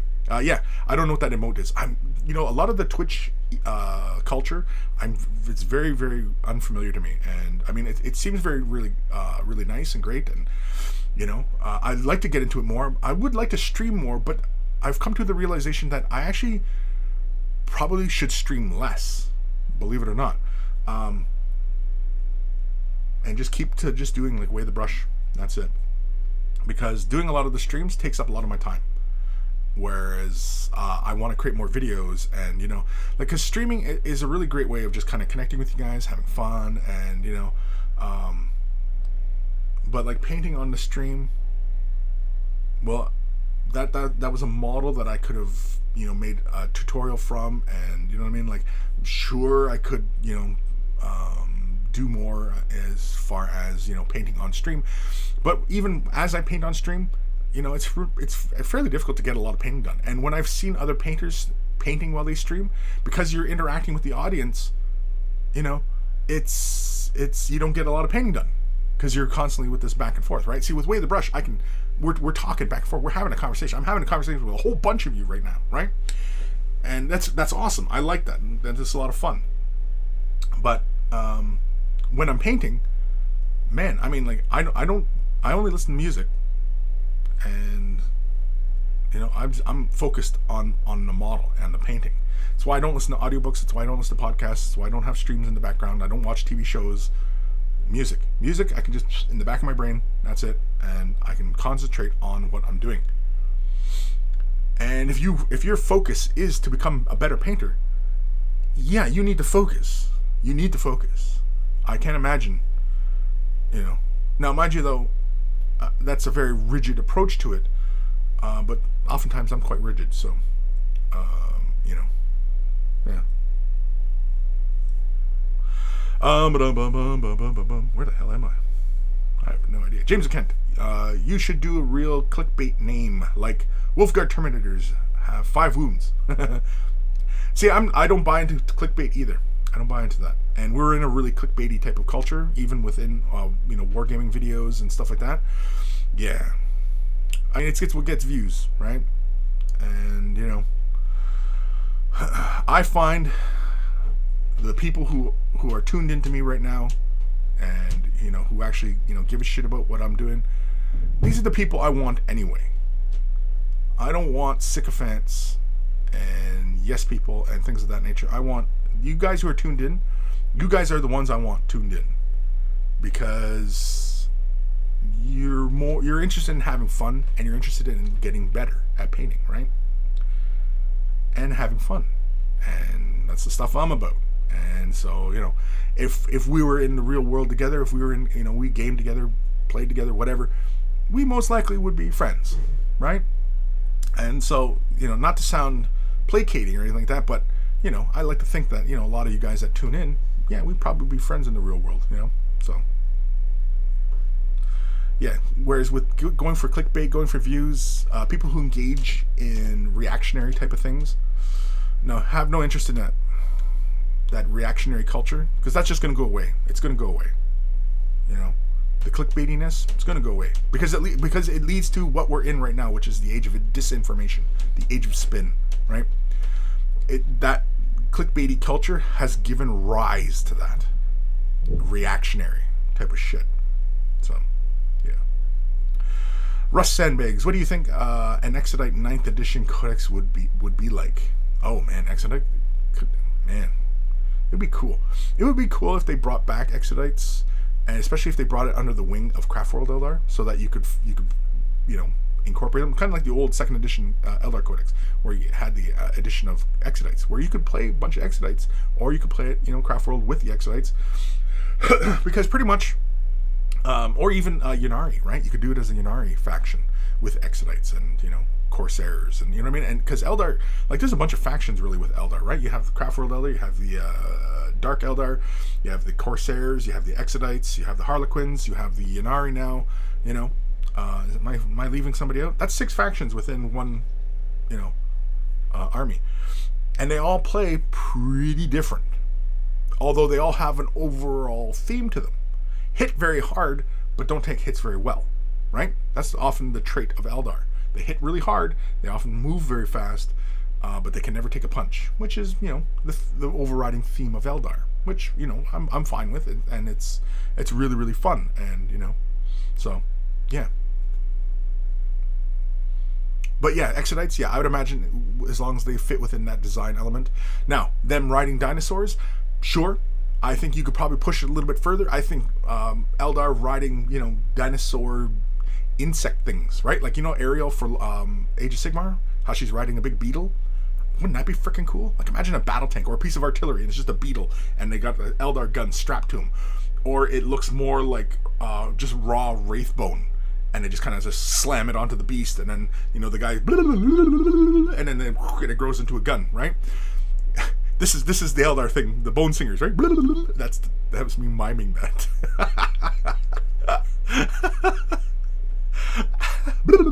That looks like something else. Somebody else is going to take that caption and do something else with that, I'd imagine. Oh shit! Oh man, I'm lost under these comments here. Connor L, I love Marines with all my heart, but God, so many of them. I just want the Xenos to get some love. Definitely, right? Because I mean, this plays off of the good bad aspect, right? It's He-Man and Skeletor, right? It's Autobots and Decepticons. Well, it's Space Marines versus who? Space Marines? Currently, it's Necrons, which is fine, I guess, But 40K has such a wide range of bad guys to draw from. And really, I mean, when you get really into it, 40K is bad guys versus bad guys. There's real no good guys in 40K, which is, half the fun of it as well. But, yeah.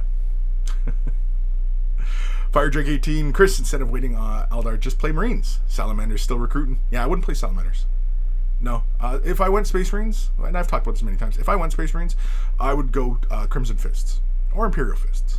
But more like Crimson Fists. I like Crimson Fists. I like the lore for Crimson Fists. They're fun. James Kent, reading between the lines, I'm beginning to think Kris may have desire for new Eldar skulls. Exactly, right? And the thing is that whenever Games Workshop does start hinting at new Eldar coming down the line, yeah, this guy will become very annoying about it. You'll be like, oh, I can't listen to Kris anymore. All he talks about is new Eldar. Oh my God, will the guy shut the fuck up, please? Yeah, I'll be that guy. You guys will be like, no, I'm not watching his videos anymore. Because he won't shut the fuck up about Eldar. Which is maybe why that, Eldar are getting done. Because Games Workshop was like, yeah, we can't put out Eldar because Kris won't shut the fuck up about him. I don't know. Maybe. Maybe that's why. Red Dragon Model Works. Afternoon, Kris. Afternoon. Joe K. I really wish somebody would make Slain movie. It's possibly my favorite comic. Conan meets Celtic folklore, and sarcasm, and don't forget the killer art. Yeah, definitely, right? Man, I can't even say that name. Ogden Jen Hadzik. Jeez Louise. Thank you for subscribing. Thank you for subscribing. I can Onion. I'm going to assume that's some sort of Nordic type of name. I'm probably way off. Name butcher. Sorry. But thank you for subscribing. Ogden? I'm going to just say Og. I'm going to say Og. Thank you, Og. David David Brunfeld. No Kris cooking streams in our future. Yeah, no cooking streams? No. That's going to be on the OnlyFans page. That'll be OnlyFans. Don't worry. Don't worry. We'll have cooking streams, but yeah. It's the OnlyFans. Oh, man. Heretic Scott. I think painting on stream is good in that you're getting a real-time view of a particular process from start to finish. On the flip side, you've got a few hours of footage from someone to scrub through if they just want to see how to do a specific technique. Exactly, right? I mean, sure, I guess in the streams I could edit them, but currently the way I stream and the way I film, completely two different processes, and quality is completely different. And me, I'm concerned with quality. I want the video to have longevity, because oftentimes with these painting videos, the rules of painting have not changed in hundreds of years. So the information presented is relevant from year to year to year, right? Just the subject changes, the model, that changes. But otherwise, the techniques, the colors, the way colors interact, these kind of things, they don't change, So, yeah. Mr. Pilak, wait. This is supposed to be fun? Exactly, right? I'm supposed to be having fun here? Connor L. Hey, Kris, are you going to continue the Dark Uprising campaign? Yes, I am. I haven't contacted Ash in a bit. I've been meaning to. I kept telling my wife, I said, yeah, I got to give Ash a call. Ash is a busy fella, and I'm going to assume, I have no idea because I have not talked to him in a bit. I'm going to assume he's got, not free time, but better structured time, because with this whole pandemic, I imagine he was home with his kids all the time, and so yeah, I imagine that poses its own. His children are small. See, my kids are adults, so I can stay out till 2 a.m, party all night long, getting into trouble. Whereas he's got responsibilities. So he's a man who's got responsibilities. Me, I'm immature and irresponsible, and yeah, I probably should never had kids, honestly. If we're going to be honest about it. Anyway. So yeah, I do have to get in contact with Ash because here in Canada, we're easing back into normal life. Easing, sort of. We're seeing a rise, but that's expected.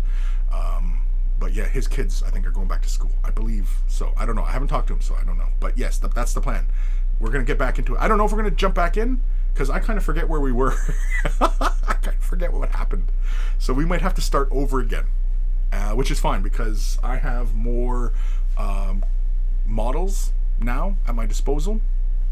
So I probably should do the full box set, because the way it works with the campaign is that it seems like the corpse grinders have the opportunity to really ramp up their numbers, and so I probably should get them all prepared, really. But yeah. Anyway.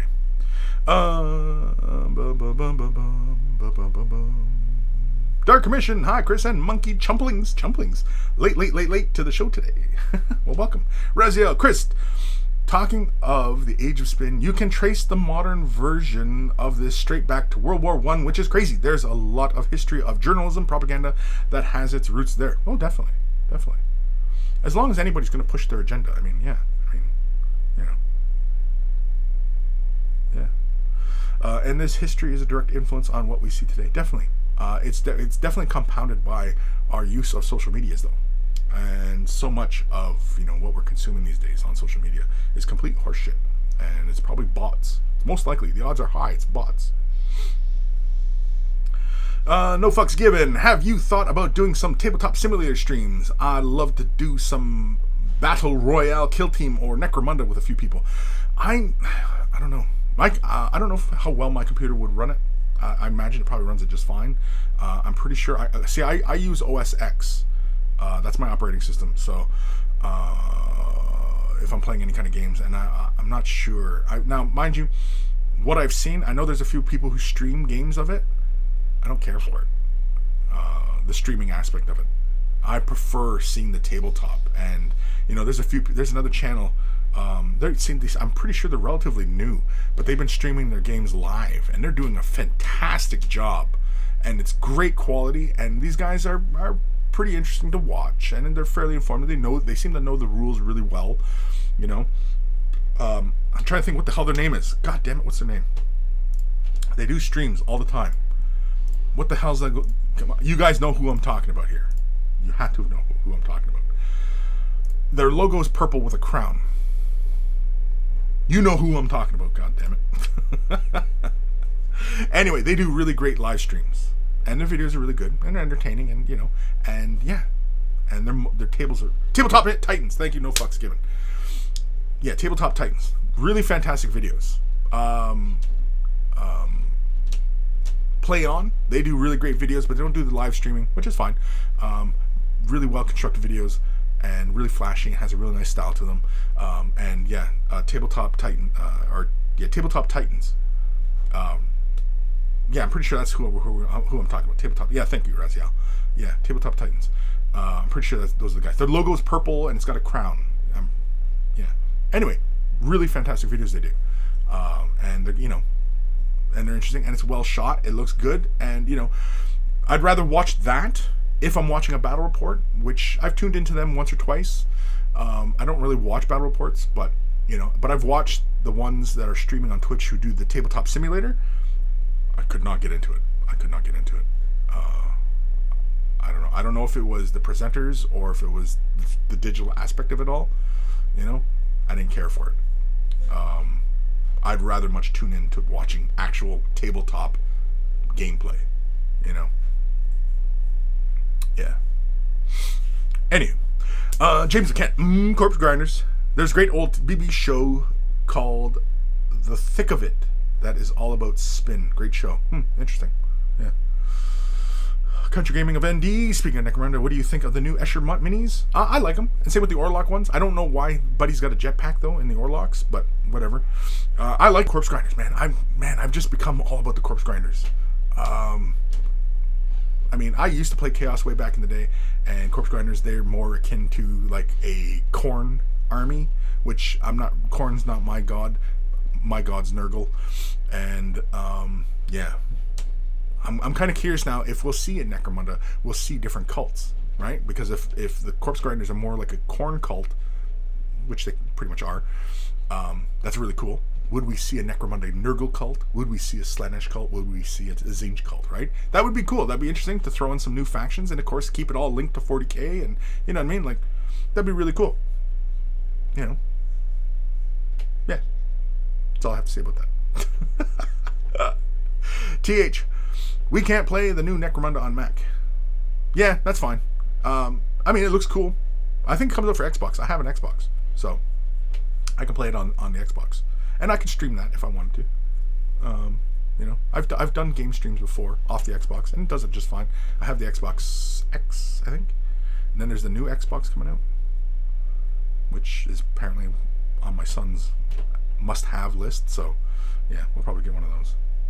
Anyway. Fire Trick Team, gotta go. Later, people. Later, dude. David Brunfeld. My agenda is to get Kris to do 24-hour painting stream on one 40k troop mini. Paint one mini for 24 hours? Yeah, I could do it. I don't know if I could survive 24 hours, though, doing a stream for 24 hours. I don't know. Even though I'm home, yeah, I'm more likely to just kind of goof off, get drunk, whatever, and, do a bunch of shit. And what's up, honey? Oh, is there more coffee? She's putting on coffee. Oh, yeah? Oh, okay. Here, okay, chug it. Yeah, let me slam this back here. This is cold, too. This is probably cold as balls. Gross. A little bit. You want to say hi to the people? Hi. No, you pain in the ass. Jeez. God, you're no fun. You know that? You're no fun. Anyway, that was my daughter.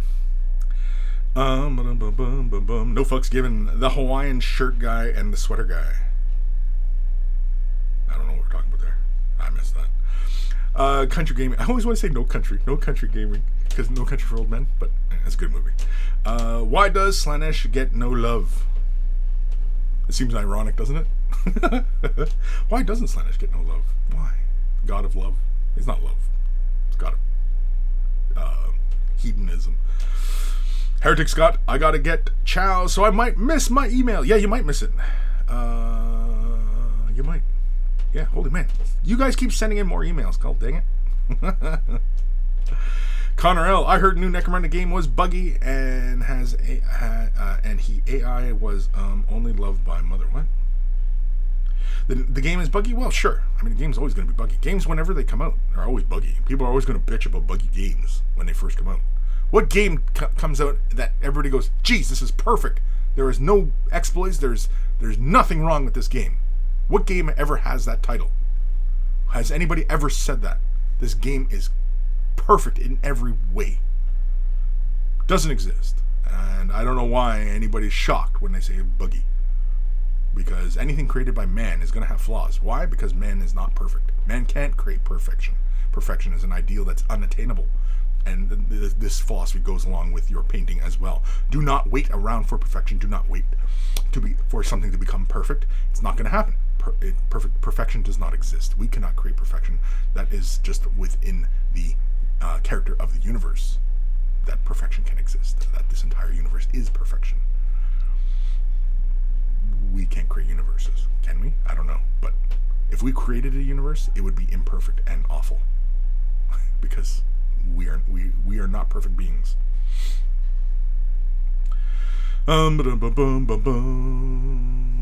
Country gaming of ND. North Dakota. Oh, North Dakota. Gotcha. No country for ND. No country for North Dakota. Old man Logan, your daughter is your favorite, huh? She seems to be the only one that brings coffee. I know. She's my favorite daughter. I have a favorite son and a favorite daughter. Believe it or not. I know. I play favorites with my children. I only have a daughter and a son. Everybody out there's like, geez, this guy's an asshole. How many sons does he have? And he's got a favorite son? What a freaking guy. No fucks given. The Tabletop Titan guys who actually play, they always wear that stuff. Oh, they do? Oh, okay. I don't watch them enough to know them that well. But, I mean, you know, the one fella seems a little pedantic. And, you know, but, I mean, that's fine. I mean, you know. There's always people that strike me within this hobby to have certain levels of autism and Asperger's. And, you know, so I'm not shocked when I see that in people, you know, playing this game. I'm not saying a lot of you guys have Asperger's or autism or anything like that, but, you know, some of you, I'm not shocked if you do, and it's fine. It doesn't mean we can't be friends. Oh, man. TH, should we do some emails? Yes, we should do some emails, because, yeah, your email's next, TH.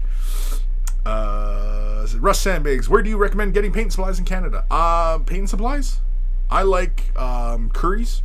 Curry's, there's a few websites for Curry's art supplies, and I also like Above Ground art supplies as well, out of Toronto. I think they have 2 physical locations. But doing online ordering, yeah, I like Above Ground, and they're pretty fast. Even during this pandemic, I ordered something like on a Tuesday, and it got here on a Thursday with Canada Post. Yeah, or maybe it was UPS.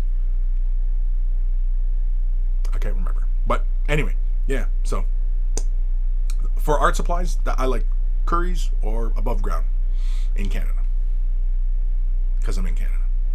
Hey. Old man Logan. Lies. Ben Ellis, very late to the show. Yes, you are. Oh shit, that heard the monkey. Demon Bug Monkey Bot. Following Howie. Oh Howie? Is it Oh Howie? Or is it Oh Owie? Oh Owie. Oh Owie. Owie.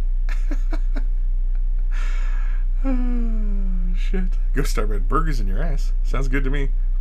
Yeah, sounds like a good time, right? Yeah. Burgers in the ass. He's got Asperger's. Come on. Are we gonna keep making that kind of joke? Jeez Louise. Demon Monkey Butt. Thank you for following Food Eating Channel. Channel or Food Eating. I know. And that's a thing too. I know my kids keep me up to date on all these things that are part of the internet, and yeah, they yeah. I don't know. Food Eating Channel. Hey there, do you eat food on this channel too? No. I could. But no. I don't. But if you're all about eating the food, by all means, carry on. I sit here and drink coffee and talk crazy crap. Food Eating Channel. Could you eat this ass? This ass? Are you trying to be funny? It all depends. It all depends on the ass. Because if you have Asperger's, yeah, it's burger ass. Asperger's. All right, we're doing another email because it's time, and we shall. Let's do a jingle. If you're wearing headphones, turn them up or down, because here it comes. Email time. Email time.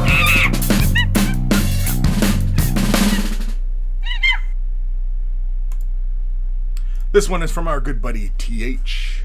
Here's a pic of a lesson learned. I was painting my Blood Bowl humans like Dallas Cowboys.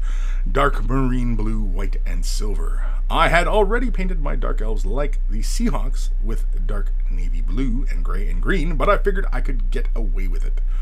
I had painted half the models when I saw the two teams in regular living room light and realized they were almost impossible to tell apart. The difference in blue was lost. The gray looked like the white, and the Seahawks green wasn't enough to catch the eye with both teams having green grass bases. So today I'm redoing the humans to look like the Patriots. Some red to contrast dark elf green makes them easier to tell apart, and it's the fix that requires the least work. But I feel a little stupid. Or is it a bit obsessive? I'm going to say obsessive. I really like the Cowboys look for these models, but I do quite like 90s Pats vibe as well. What do you think? Thanks for the videos, TH. And so let's have a look here. I like the Pats as far as the scheme is concerned, not the actual Patriots. I don't give a shit about them. The Seahawks, I like that blue-green. And the Cowboys one, I think you could have went with a brighter silver, less blue in the silver, right? Went just more pure silver with a little bit of blue. Probably even do a lighter blue, but then it might, because like even the Cowboys and the Colts, they kind of almost look the same on the team on the field as well, right? Whereas Patriots, yeah, with that splash of red in there, I don't think you can get that confused. Yeah. They're pretty close on the team, but I think with that green, like I like that level of green you're using there. Why not use a fluorescent green? Because I think for the Seahawks, isn't it a fluorescent green anyway? You should just pick yourself up some fluorescent green and actually use a fluorescent green on the models. That way you can't really mix them up, because you'd be like, damn, that's bright. Yeah. But the Patriots one, I like the Patriots. That's fun. And Cowboys, well, maybe dial back the blue, like the amount of blue on the model. Leave like just the shoulder pads being blue, or do them mostly like in mostly of a light gray with thin blue elements. Like say the trim is blue, right? Or there's stripes in the armor or something like that. Do it something like that,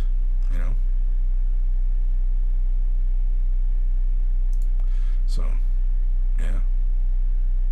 But I like it. Was there more pictures? Or that's the only picture. And yeah, I think just changing them over to more like a Pats, I think is the way to go. That little splash of red on there is probably the best way to go. I would agree. I agree. I concur. 100%. All right. So let's jump back here. Let's go. All right. This next email is from Emerald Phoenix. Hi, Kris. You mentioned a few episodes ago that it'd be cool to if Star Wars Legion did the Clone Wars. Well, as discussed in that episode, they do. Attached are my 327th Star Corps Phase 1 clones from the starter box. I expected white to be quite difficult to achieve, but it was surprisingly easy when it's the entire model. Quite enjoyed painting these. Can't wait to get a hold of the Phase 2 and ARC Troopers. Cheers, Daniel, Emerald Phoenix. P.S. I'll send the droids I painted up from the starter box in a separate email. Cool. So let's have a peek at these clone troopers. Oh, look at that. I like them. Hold on, let me switch windows here. There we go. Look at that. I like them. I like the color. Yeah. I mean, shit, it should be pretty easy to paint these guys up, right? I mean, you prime them white.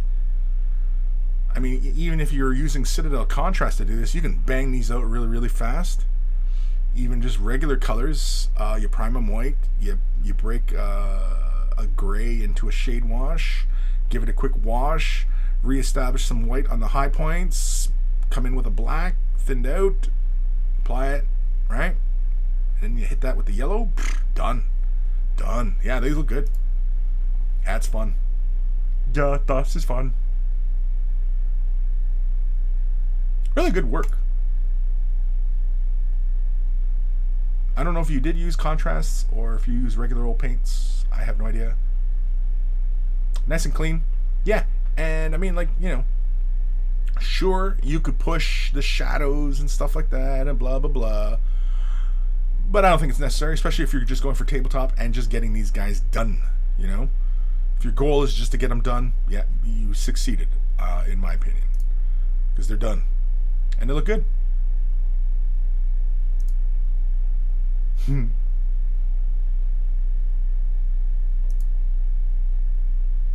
Yeah, I can hear their little clone troopery voices right now. I can hear their voices. Do you hear the voices too? Really nice work, Emerald Phoenix. Awesome stuff. Oh, wait, he sent another one too. Hold on. Oh, he sent the droids. Oh, he sent the droids out immediately. Okay, well, let's jump back in here.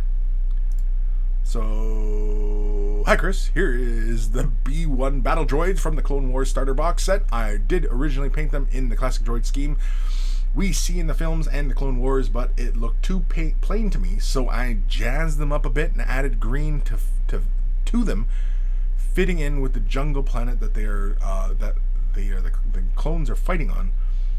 They and the clones are fighting on. The green on the few plates really adds to the model, in my opinion. Cheers, Daniel, Emerald Phoenix.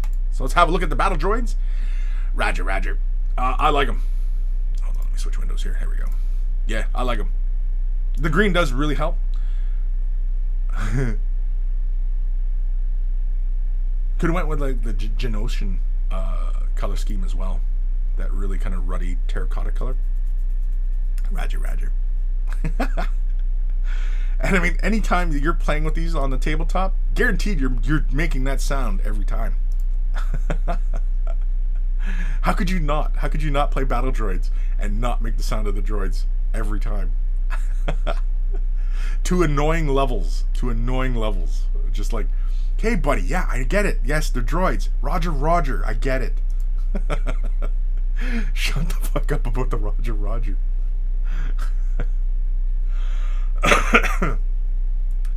And of course in the UK, Roger means something else. So does that even make sense? When they say Roger, Roger, they're like, really? Fucking, what? Who are they rogering? I don't... Doesn't even make sense. I don't get it. Very, very cool. Thank you, Emerald Phoenix, for sending that in. Awesome stuff. Awesome stuff. Where are we in this chat? I don't even know. Ben Ellis. Very nice work on the leg pads. Yeah, very cool. Aaron Siege. I always thought Orc Blood Bowl team called the Squig Boys, painted up to resemble the Dallas Cowboys, would be fun. The Squig Boys? Yeah. Yeah, that'd be cool. I mean, like, painting orcs, like, even just going through and painting all the orcs like all the NFL teams would be cool. So, like, he's taken it to where he's basically, every faction is painted like a different NFL team. But I think even painting, you know, all the human Blood Bowl teams like all the NFL, all the orc teams like all the NFL would be very, very cool. It would look confusing on tabletop. I mean, like, you know, if you had, say, 36 NFL teams, you had like 36 orc teams painted, you know, in whatever, just for gigs. I don't know. If you had so much time on your hands, I suppose.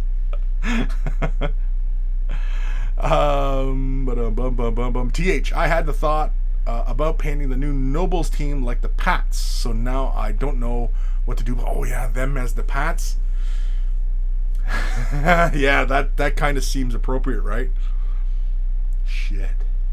I mean, you still could. You could paint them in their away colors, right? Because every team has multiple color schemes, right? Because you have, the throwbacks, you have the color rush, you have, the away colors, right? So you have choices even painting them within, that. So, yeah.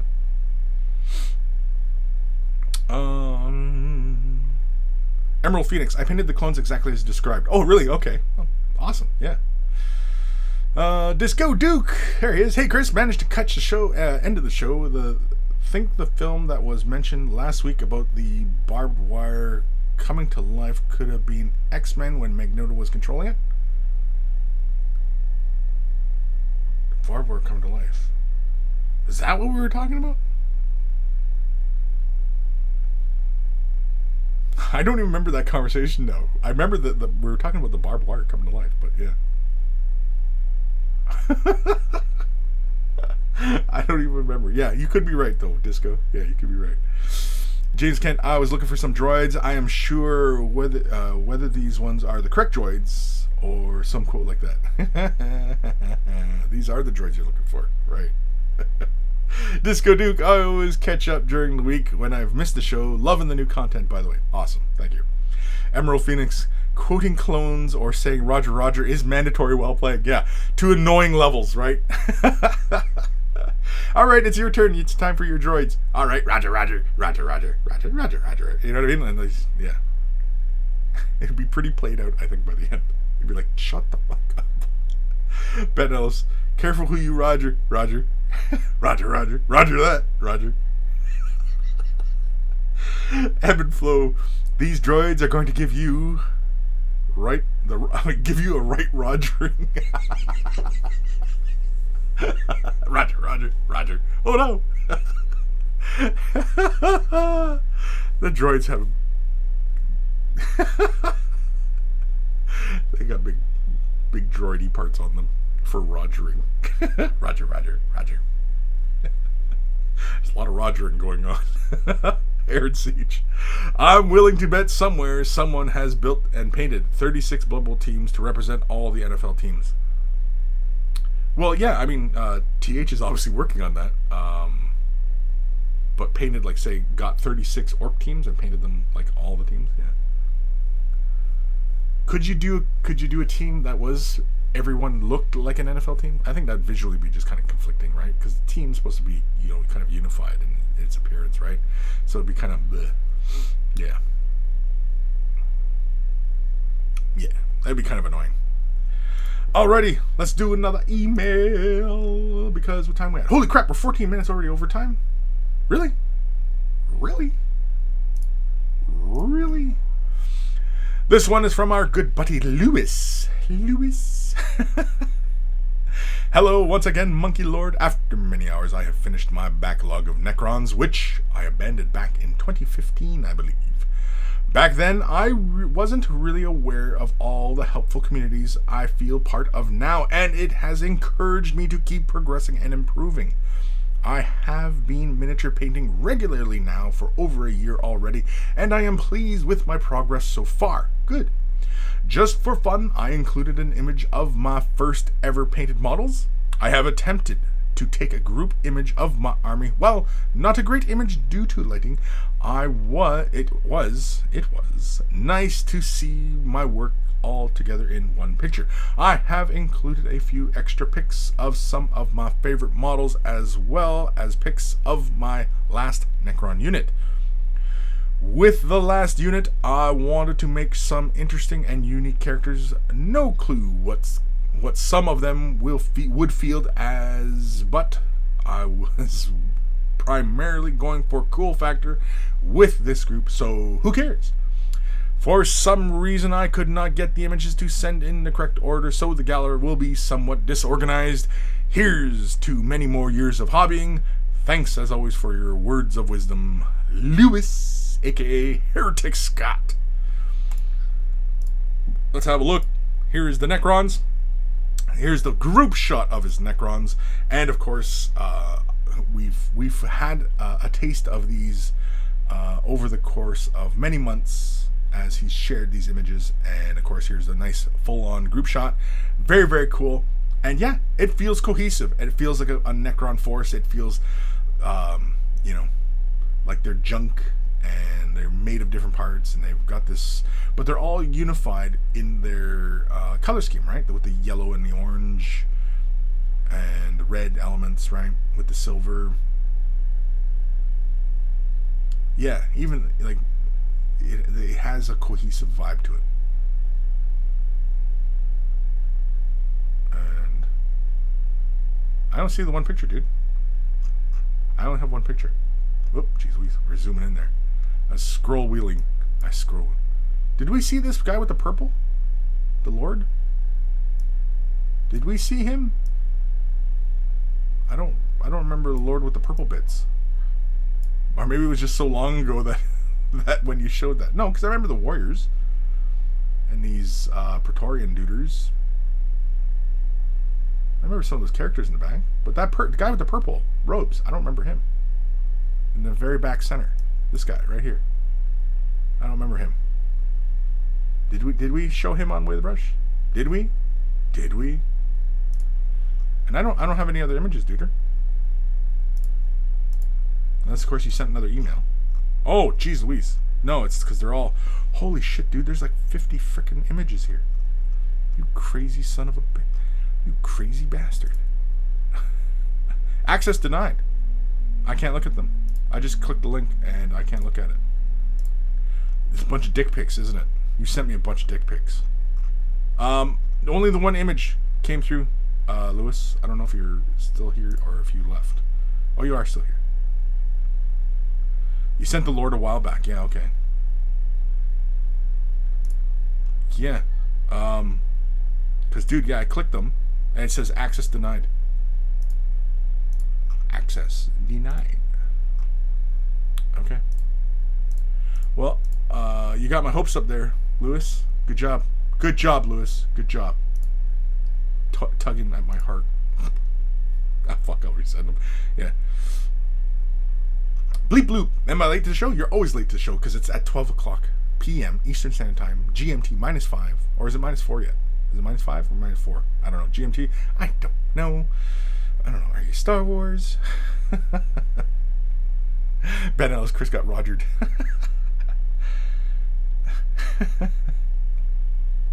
Looking forward to a bit of a rogering session. Yes. That'll be on the OnlyFans.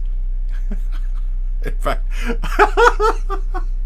on the OnlyFans, it'll be called Roger, and it'll be just my head on the droid, on the Star Wars droid. Man. David Runfellow, Kris broke the internet. It's going down in 10 seconds. Is it going down? Is it? Am I still live? I don't even know. We're making all these jokes, but I don't know if we're still even live. We're live. We're live. We'll do it live. All right. Last email. This one is from Doug Tippy Top. Tippy Top? It's been a while since I've read that name, I think. These are some of the things I have done in the last while. CNC, welcome. Also, sorry I sent these in so late. Tippy Top. So let's have a look at Tippy Top's work. Ooh, look at these. I don't know what this model's from. It looks like an old, Games Workshop mini. But it might not be. Nice work on the flesh. Paint looks like where it should be. I think with the little headband, doing like polka dots or something like that would be cool.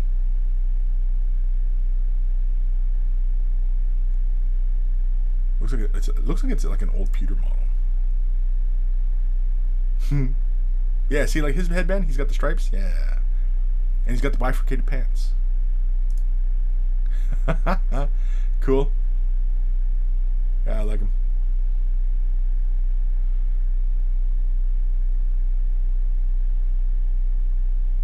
Do be mindful if you are painting or priming your models black and then trying to build up to a bright color scheme. Prime them white or light gray, at the very least. Because it looks like the paint is a little heavy, but I realize that the camera shows a lot of the the detail, the surface tension on the models. The surface tension, the surface details. But yeah. Yeah. Oh, nice work on the fire.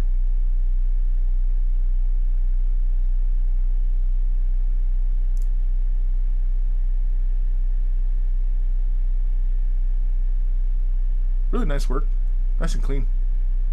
Like how the silver is really picked out on against the cloth. I like that. More pirates. Pirates. Yeah, I mean, like, your painting's really good. I think, you know, as you progress further, you're going to add, you know, more contrast to your highlights, pushing the highlights a little further. You know, with the flesh, your beards, you know, stuff like that. But that comes with time. Keep painting. I mean, your work is really neat, nice and neat. Color is not running into other areas and stuff like that. So, I mean, to me, you like, you know, your work is really good. Keep going. Again, like I said about the priming though, and having to put down a lot of layers of paint, that's what it kind of looks like, but I'm not 100% sure because, again, it is the way, you know, the camera obviously brings forward all of that texture, you know.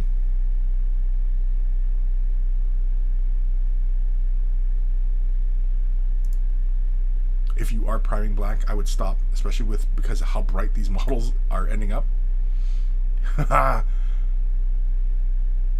I like this dude. This guy's fun. Yeah, I think like with shadows in the flesh, things like that, I think stop relying on, you know, shade washes to provide most of your shading. I think this is the point where you start getting deliberate. But I think if you're painting to a tabletop, this is great.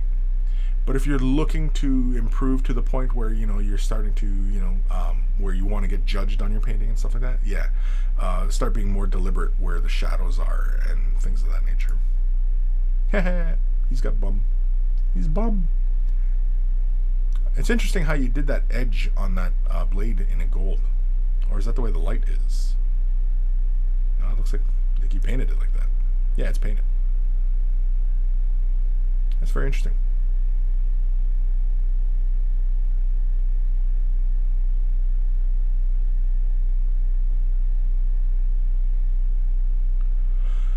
Very nice work, tippy top, awesome stuff. Yeah, feel free to send in more. I mean, if you have questions regarding, you know,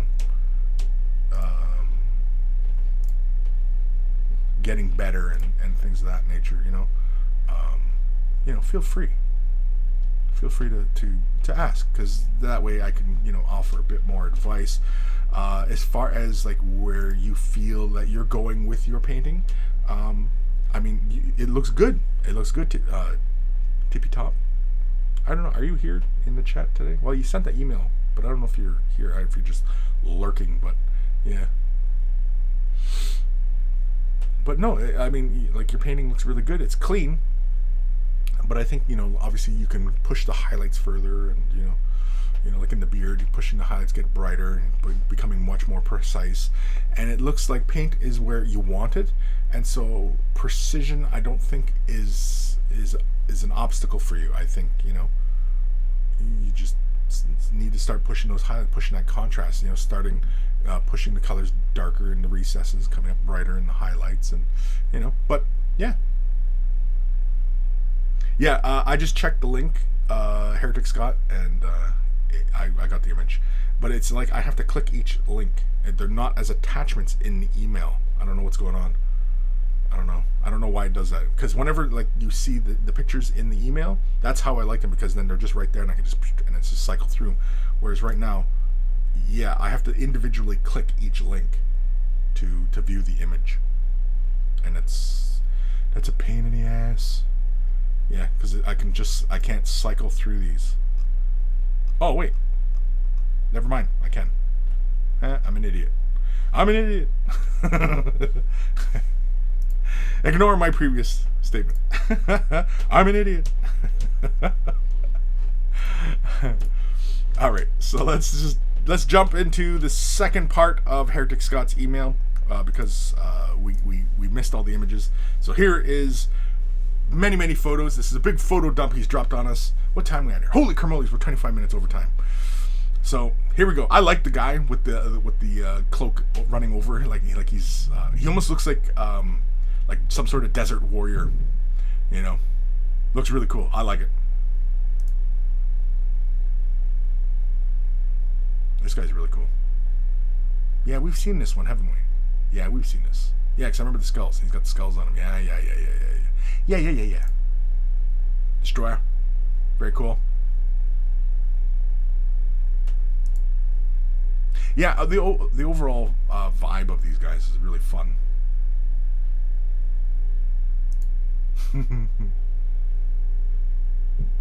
Have you played any games with them? Are you going to play games with them? Or is this just get them done just because you like painting? Either answer is acceptable, of course. Yeah, I remember this one. Going for that tempered look. Ah, Tau.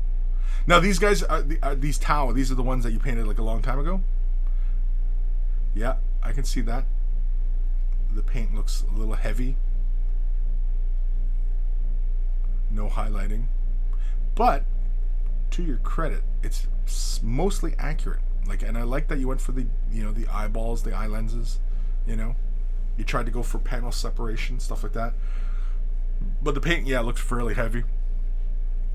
This is the work of somebody who was relatively new versus somebody who's, going for very light, transitions of color. How come there's a purity seal on your gun? There's a purity seal on your gun. This makes sense. I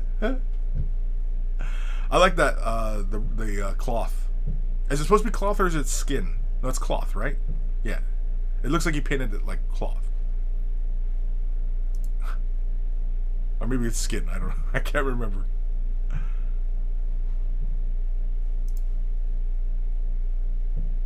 Why does he have a purity seal, though? Just to trigger people, or what? Anybody who's triggered by that? I like this. I like the metal. I like how you did the metal. If I didn't do my guy's chrome, yeah, this would be very cool. Because it almost has like a almost like a light sourcing, but it's almost like a rust. And I think what you're going for is more of a rusting, right? Kind of look to that.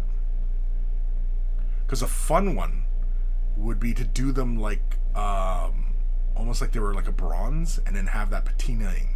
Or even going with a silver and going with a light blue green in there instead. That'd be cool. Just to play on, the whole rusted metal vibe, right?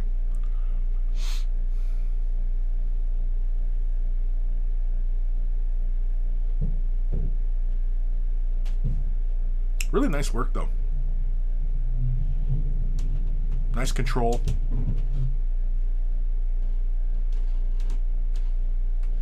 Nice conversions. It's really good stuff. And yeah, I mean, like, if you're going to push your painting further, I mean, yeah, you're just going to spend more time creating those color blends. But I mean, in due time. I think that has axes chained up to his back. That's cool. I don't remember seeing this guy. Have we seen this guy before? Or is he new model? But he's really, really cool. I like this. Like he's got the little cloth bits all over him. Yeah, these guys are really, really cool. Oh, thank you, honey. You're welcome. Oh, let's take that right in my hands. My coffee. And I was drinking it black today. But Oh, sorry. yeah, no problem. That was the wife that time. Oh, is that it? That's it for a picture. I like the way you've shot these as well. I like the dark background, and it plays into the really how bright silver they are. I think it looks really good. They're good photos. Really good photos. Yeah, good job. Good job, Lewis. Lewis. Anywho, thank you for sending that in. Awesome stuff. Yeah. Sorry, I was trying to bring back the thing here. Yeah, they are cloth. Okay. Heretic's got to trigger people, but also because he's a mercenary, I decided it would be he stole it off one of his targets. Yeah, exactly, right? I mean, coming up with that kind of thing, like, yeah, he you could easily he's like, he's taking trinkets from his enemies, and so yeah, he took like the relic, or he took the purity seal off, and he took the waystone, right, from an Eldar, and he took I don't know, a bit of a tooth from a Tyrannid, and he took an orc skull, and yeah, I get it, I like it, yeah. I mean, like, it's not like he's sanctioned by the Imperium. I mean, like, that's yeah, I get it. Very, very cool. Evan Belleau, the cloak guy, makes me think of CSM 101 that breaches the stronghold in the first Terminator movie and shoots up the survivors. What? The first Terminator movie and shoots up the survivors?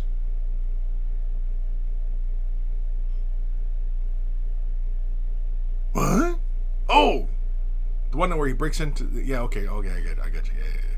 I was like, what? Heretic Scott, these are new guys. Ah, okay. Breaches, yeah. Connor L, barking doggos. Right, yeah, the barking dogs. And he's like, yeah, I got you. I got you now. I hear you. The flashback scene. Yeah, I get it, old man. I get it. I'm a little slow on the uptake. I get it. Yes, I'm a little slow. Something said, not good. What was it? Slow. They called you slow. Anyway. Yeah, it was kind of a Homer Simpson moment. Yes, I know. I get it.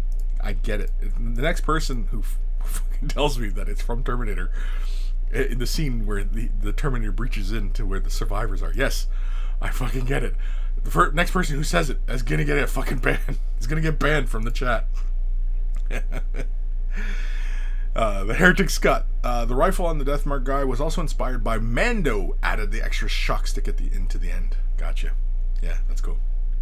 Old man, I didn't want him feeling bad because you were slow on the uptake. Connor L. What are we waiting for? Commence the bullying. What are we waiting for? Commence the bullying? I know, it sounds like an invite for everybody to just start spamming me with, no, it's from the Terminator, you dummy. Just talking about, moments. Yeah. You guys are a bunch of assholes. You're all a bunch of assholes. Listen up, dum-dums. Alrighty. On that note, we're done with emails. We're done with the show, I think. If you are brand new to... Because I'm going to order this Space Marine. I'm going to order me up that Imperial Fist. I don't know if I'm going to order the Salamander. But I'm definitely ordering that Imperial Fist. So if you want a Bandai Space Marine, for God's sakes, go order those. Apparently, they're only taking the orders for the week. Why a week? Why don't they just say... Bandai is making Space Marines now. And just order one. Because... reasons, everybody wants one of these Space Marines. They're a lot of fun. I like them. It's fun. It's a big action figure. I mean, like, it caters to the big kids in us, and yeah, and I'm gonna order another one because yeah, I might order the Salamander. I don't know. I definitely want the Imperial Fist, though. I'm definitely getting an Imperial Fist. Because I want two. Because I have two heads, and so now I can swap out the heads with two guys. Because before, I was just going to, have the two heads, and just, when I take pictures or whatever, I swap the heads out kind of thing. But now I have another Marine. I can have them together. Blah. Right? So, yeah. Ben Ellis. Kris. I think Kris is going to Roger somebody, but the question stands, does Kris get it? Do I get it? Do I get it? Yeah, I get it. I get it! Oh, man. Tippity Toppers. Oh, okay. The first time I attempted highlights, and thanks for the kind words. Yeah. No problem, man. And, I mean, yeah, like, your painting was very good. Like, paint was where it should be. It looked a little heavy, but which made me think that maybe you're priming your models black. That's the only reason. But again, the way the photos make it looks a bit heavy, so I don't know. It could be just a texture on the model as well. Again, I'm not 100% sure. But yeah, things to be mindful of. If you're going to go with bright color schemes, prime it white, right? Just like Kris always says, if you want it bright, you prime it white, right? So, yeah. But yeah, it looks good. Keep going. Keep going. Heretic Scott, I'm glad got photography technique down, mostly thanks to your advice. Awesome. Well, I'm glad it helped. And yeah, and I mean, really sharing our models. Yeah, we do have to start taking our photography a little bit more seriously, but that's fine. And so many of us, we enjoy spending the time to take pretty pictures, of our models because they look cool. And also, especially for some of us that are big gamers, taking pictures of the models in the battles, and just take it and do it like a, you start playing with the image and you added smoke and, lighting and, like you start just, it gets into its own thing as well. And that becomes another aspect of the hobby. And, again, these are all artistic pursuits, are all forms of expression. And really, when we start looking at our miniature painting and we look at creating battle scenes and creating these things, and it all becomes our own expression within this hobby. And that's really great. And that's really, I fully encourage it, yeah. James Kent, did you see it take, it may take like 18 months to arrive or something like that? Yeah, I seen it. I'm not going to get it until 2021. And that's fine. That's fine, because I mean, like when I ordered the first Bandai, I mean that was back in like September, and we didn't get it until March, April, something like that, right? So, yeah, I'm fine. I like the action figure. I liked it. I'm glad I bought the first one. I got a pre-order. I kind of kicking myself in the ass for not ordering more, buying a whole bunch. But yeah. And of course, I like that they're offering that at the same price. Bravo, because there's a lot of scalpers out there right now who are selling this for a high price, right? Again, I'm not really looking forward to the McFarlane ones.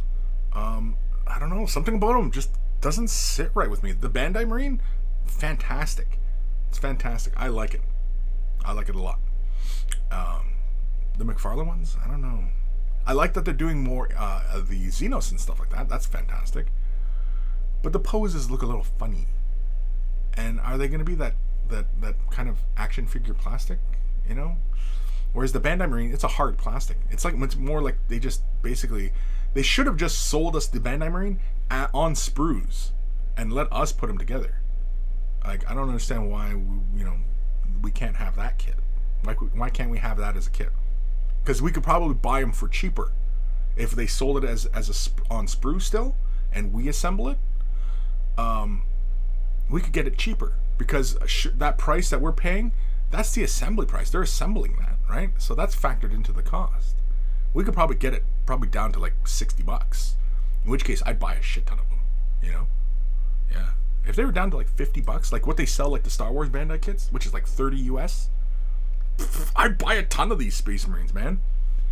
I'd buy enough that I can I could do a table and play like Inquisitor scale deluxe, and have a game of 40K like that. That'd be freaking great, wouldn't it? It'd make great photos, especially all the Bandai Marines all together and doing poses and taking photographs and playing the game. Hell, if you could pose your model any which way, which they can be posed any which way, and you're playing a game with them, and you're actually making use of cover and stuff, and you actually have to pose the model so he's taking cover, right? Wouldn't that be freaking cool? That'd be freaking cool, man. Frick yeah, frick! I've been dropping fucking bombs all day, and I'm saying frick. I know. This is one of those days I just drop a bunch of F-bombs. Terracotta, episode 314. Listen up, dum-dums. Tippity toppers. They are old dwarf models from 98. Also, I did prime them white, so it could be a bit of both as far as the paint and model texture. Yeah, maybe it's, yeah. Because, yeah, they seem to have that texture, like they look like there was a lot of layers of paint, and usually whenever I see that, it's usually because people have primed them black and then built the bright colors up on top of that, so they have nice bright colors. But yeah, keep going. Also be mindful of over priming the model too. That can also be a problem as well. But yeah. Connor L, kill team with them would be pretty rad. Freaking bash at a kill team game? Yeah, you had like 6 of those, the Bandai Marines, and if you had like 6 Bandai Eldar or Necrons or whatever, and play kill team like that, it'd be freaking great. And then there's another company that is doing I think they're 112 scale, or maybe it might be 16. No, they're 112, I think. And they're like the old classic G.I. Joes, it looks like, and they got an Imperial Guard, what is it? Wolf something? I can't remember what the name of it is. I'm excited for that too, because they're doing kind of like the realistic GI Joes, and they have the Imperial Guard outfit, and I thought that's kind of cool. Unfortunately, though, I don't think they're the same scale as the Marine. The Marine, I think, is 112 scale. I think it's 112, because that's the size of heads I bought, is 112 to fit the Bandai Marine, and I don't think the Imperial Guard, that I think that's like the classic GI Joe where they're like 12 inches tall.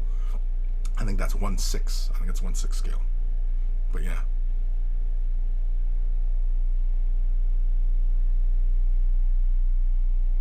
David Burnfield. Hush, Kris, Bandai is not assembling them. It is a large-scale Heisenberg uncertainty principle being proven by them. Huh?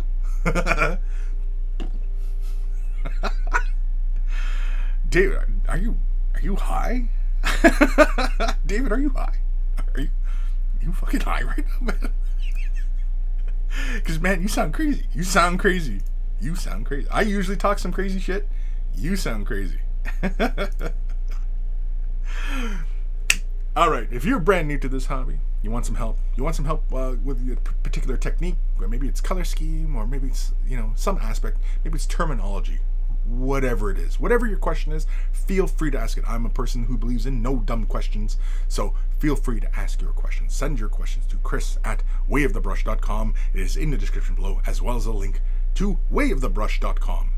Central hub of all the silliness has links to all the social medias, as well as Discord. Join us on Discord. A lot of fun there. Don't be a jerk. Just come in, have fun, ask your questions, because we keep the conversation rolling there. And of course, the monkeys that are all in there are all good peeps, and usually and are more than willing to help. And of course, a lot of them have been listening to my advice, and so they'll often mirror what I would say in those situations, because again, I believe in offering good advice, so they'll offer good advice as well. So join us on Discord, a lot of fun.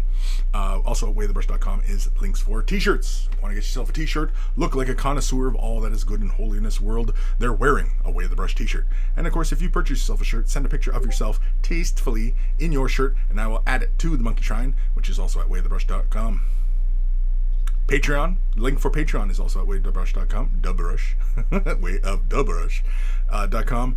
Patreon support. I'm independent these days. That's how I keep the lights on. It's how I'm able to continue to do this and continue to inform and educate and hopefully inspire you to become much more better hobbyists and much more better. That's good English, right? Patreon support is how I do it. That's primarily what's going on. So patrons get early access to tutorials and other perks as well. There are varying tiers of support, so if it all makes sense to you and looks good to you, huge thank you. And a huge thank you to all my patrons who currently support, because without you, I would not have gotten this far, and I probably would not continue. I'd probably go back to doing a regular 9 to 5, and I'd probably paint a lot less and probably be a lot less happy, because reasons, right? Bored, life. So, by supporting me, you're helping me continue to inform, educate, and inspire, and all those good things. So a huge thank you. If you're not able to support monetarily, i.e. money, thumbing up the video, liking, following, subscribing, commenting, and all that, sharing the video, that all helps as well. And you're helping me out tremendously by doing so. So a huge thank you to everybody who does that as well. And of course, in line with thank yous, big thank you to Carl, aka Guy Muir Alfer, aka Beer and Blood Bowl. That's his YouTube channel. Check it out. We always say take the time to thank Carl, even though he's no longer with us, for taking the time out of his busy day to create the email jingles that play before the email segments of the show. So always much love for Carl. And of course, speaking of love, much love to my baby brother Evan for creating the intro outro music that plays at the begin end of the show. Always much love to my baby bro Evan. And of course, if you're into rare comics, or if you're a comic collector, because I know there's probably a bunch of you out there. I know you're out there. I know you're out there. You're out there. I know it. Get your comics. And if you need rare comics, EB Comics. His link is in the description below as well. It's all all the information's in the description below. Just click the links. Just click them. I don't know. People don't really pay attention to the descriptions, and it's all there. I mean, the information's there. Click the links, for God's sakes. Click them. I'll wait. Click them. Go ahead. Click them. I'll wait. Did you click it? You didn't click it. I know you're out there. Oh, man.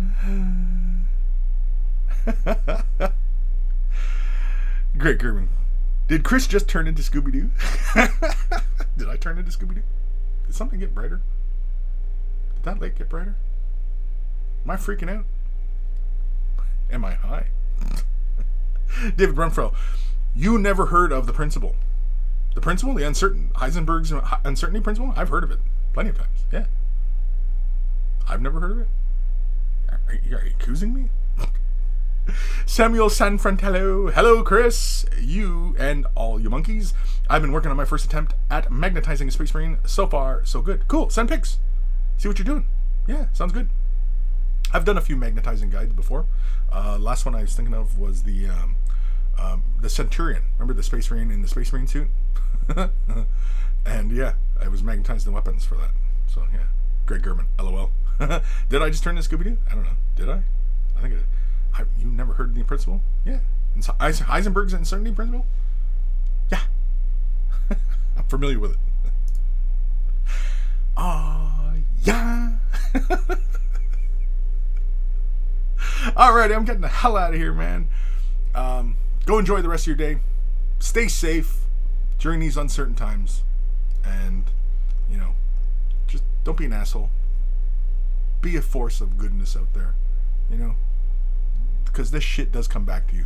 It will. If you're a jerk to people, it comes back to you. You know what I mean? And if you're wondering why people are a jerk to you, yeah, it's probably because you're a jerk to them. So, what goes around comes around, right? So, words to live by. Which is why I'm a jerk to everyone. Listen up, dum-dums. Take care of your brushes. They'll take care of you, and I will see you guys next. Well, I say that with like some sort of certainty, right? But here we are talking about uncertainty, and yeah.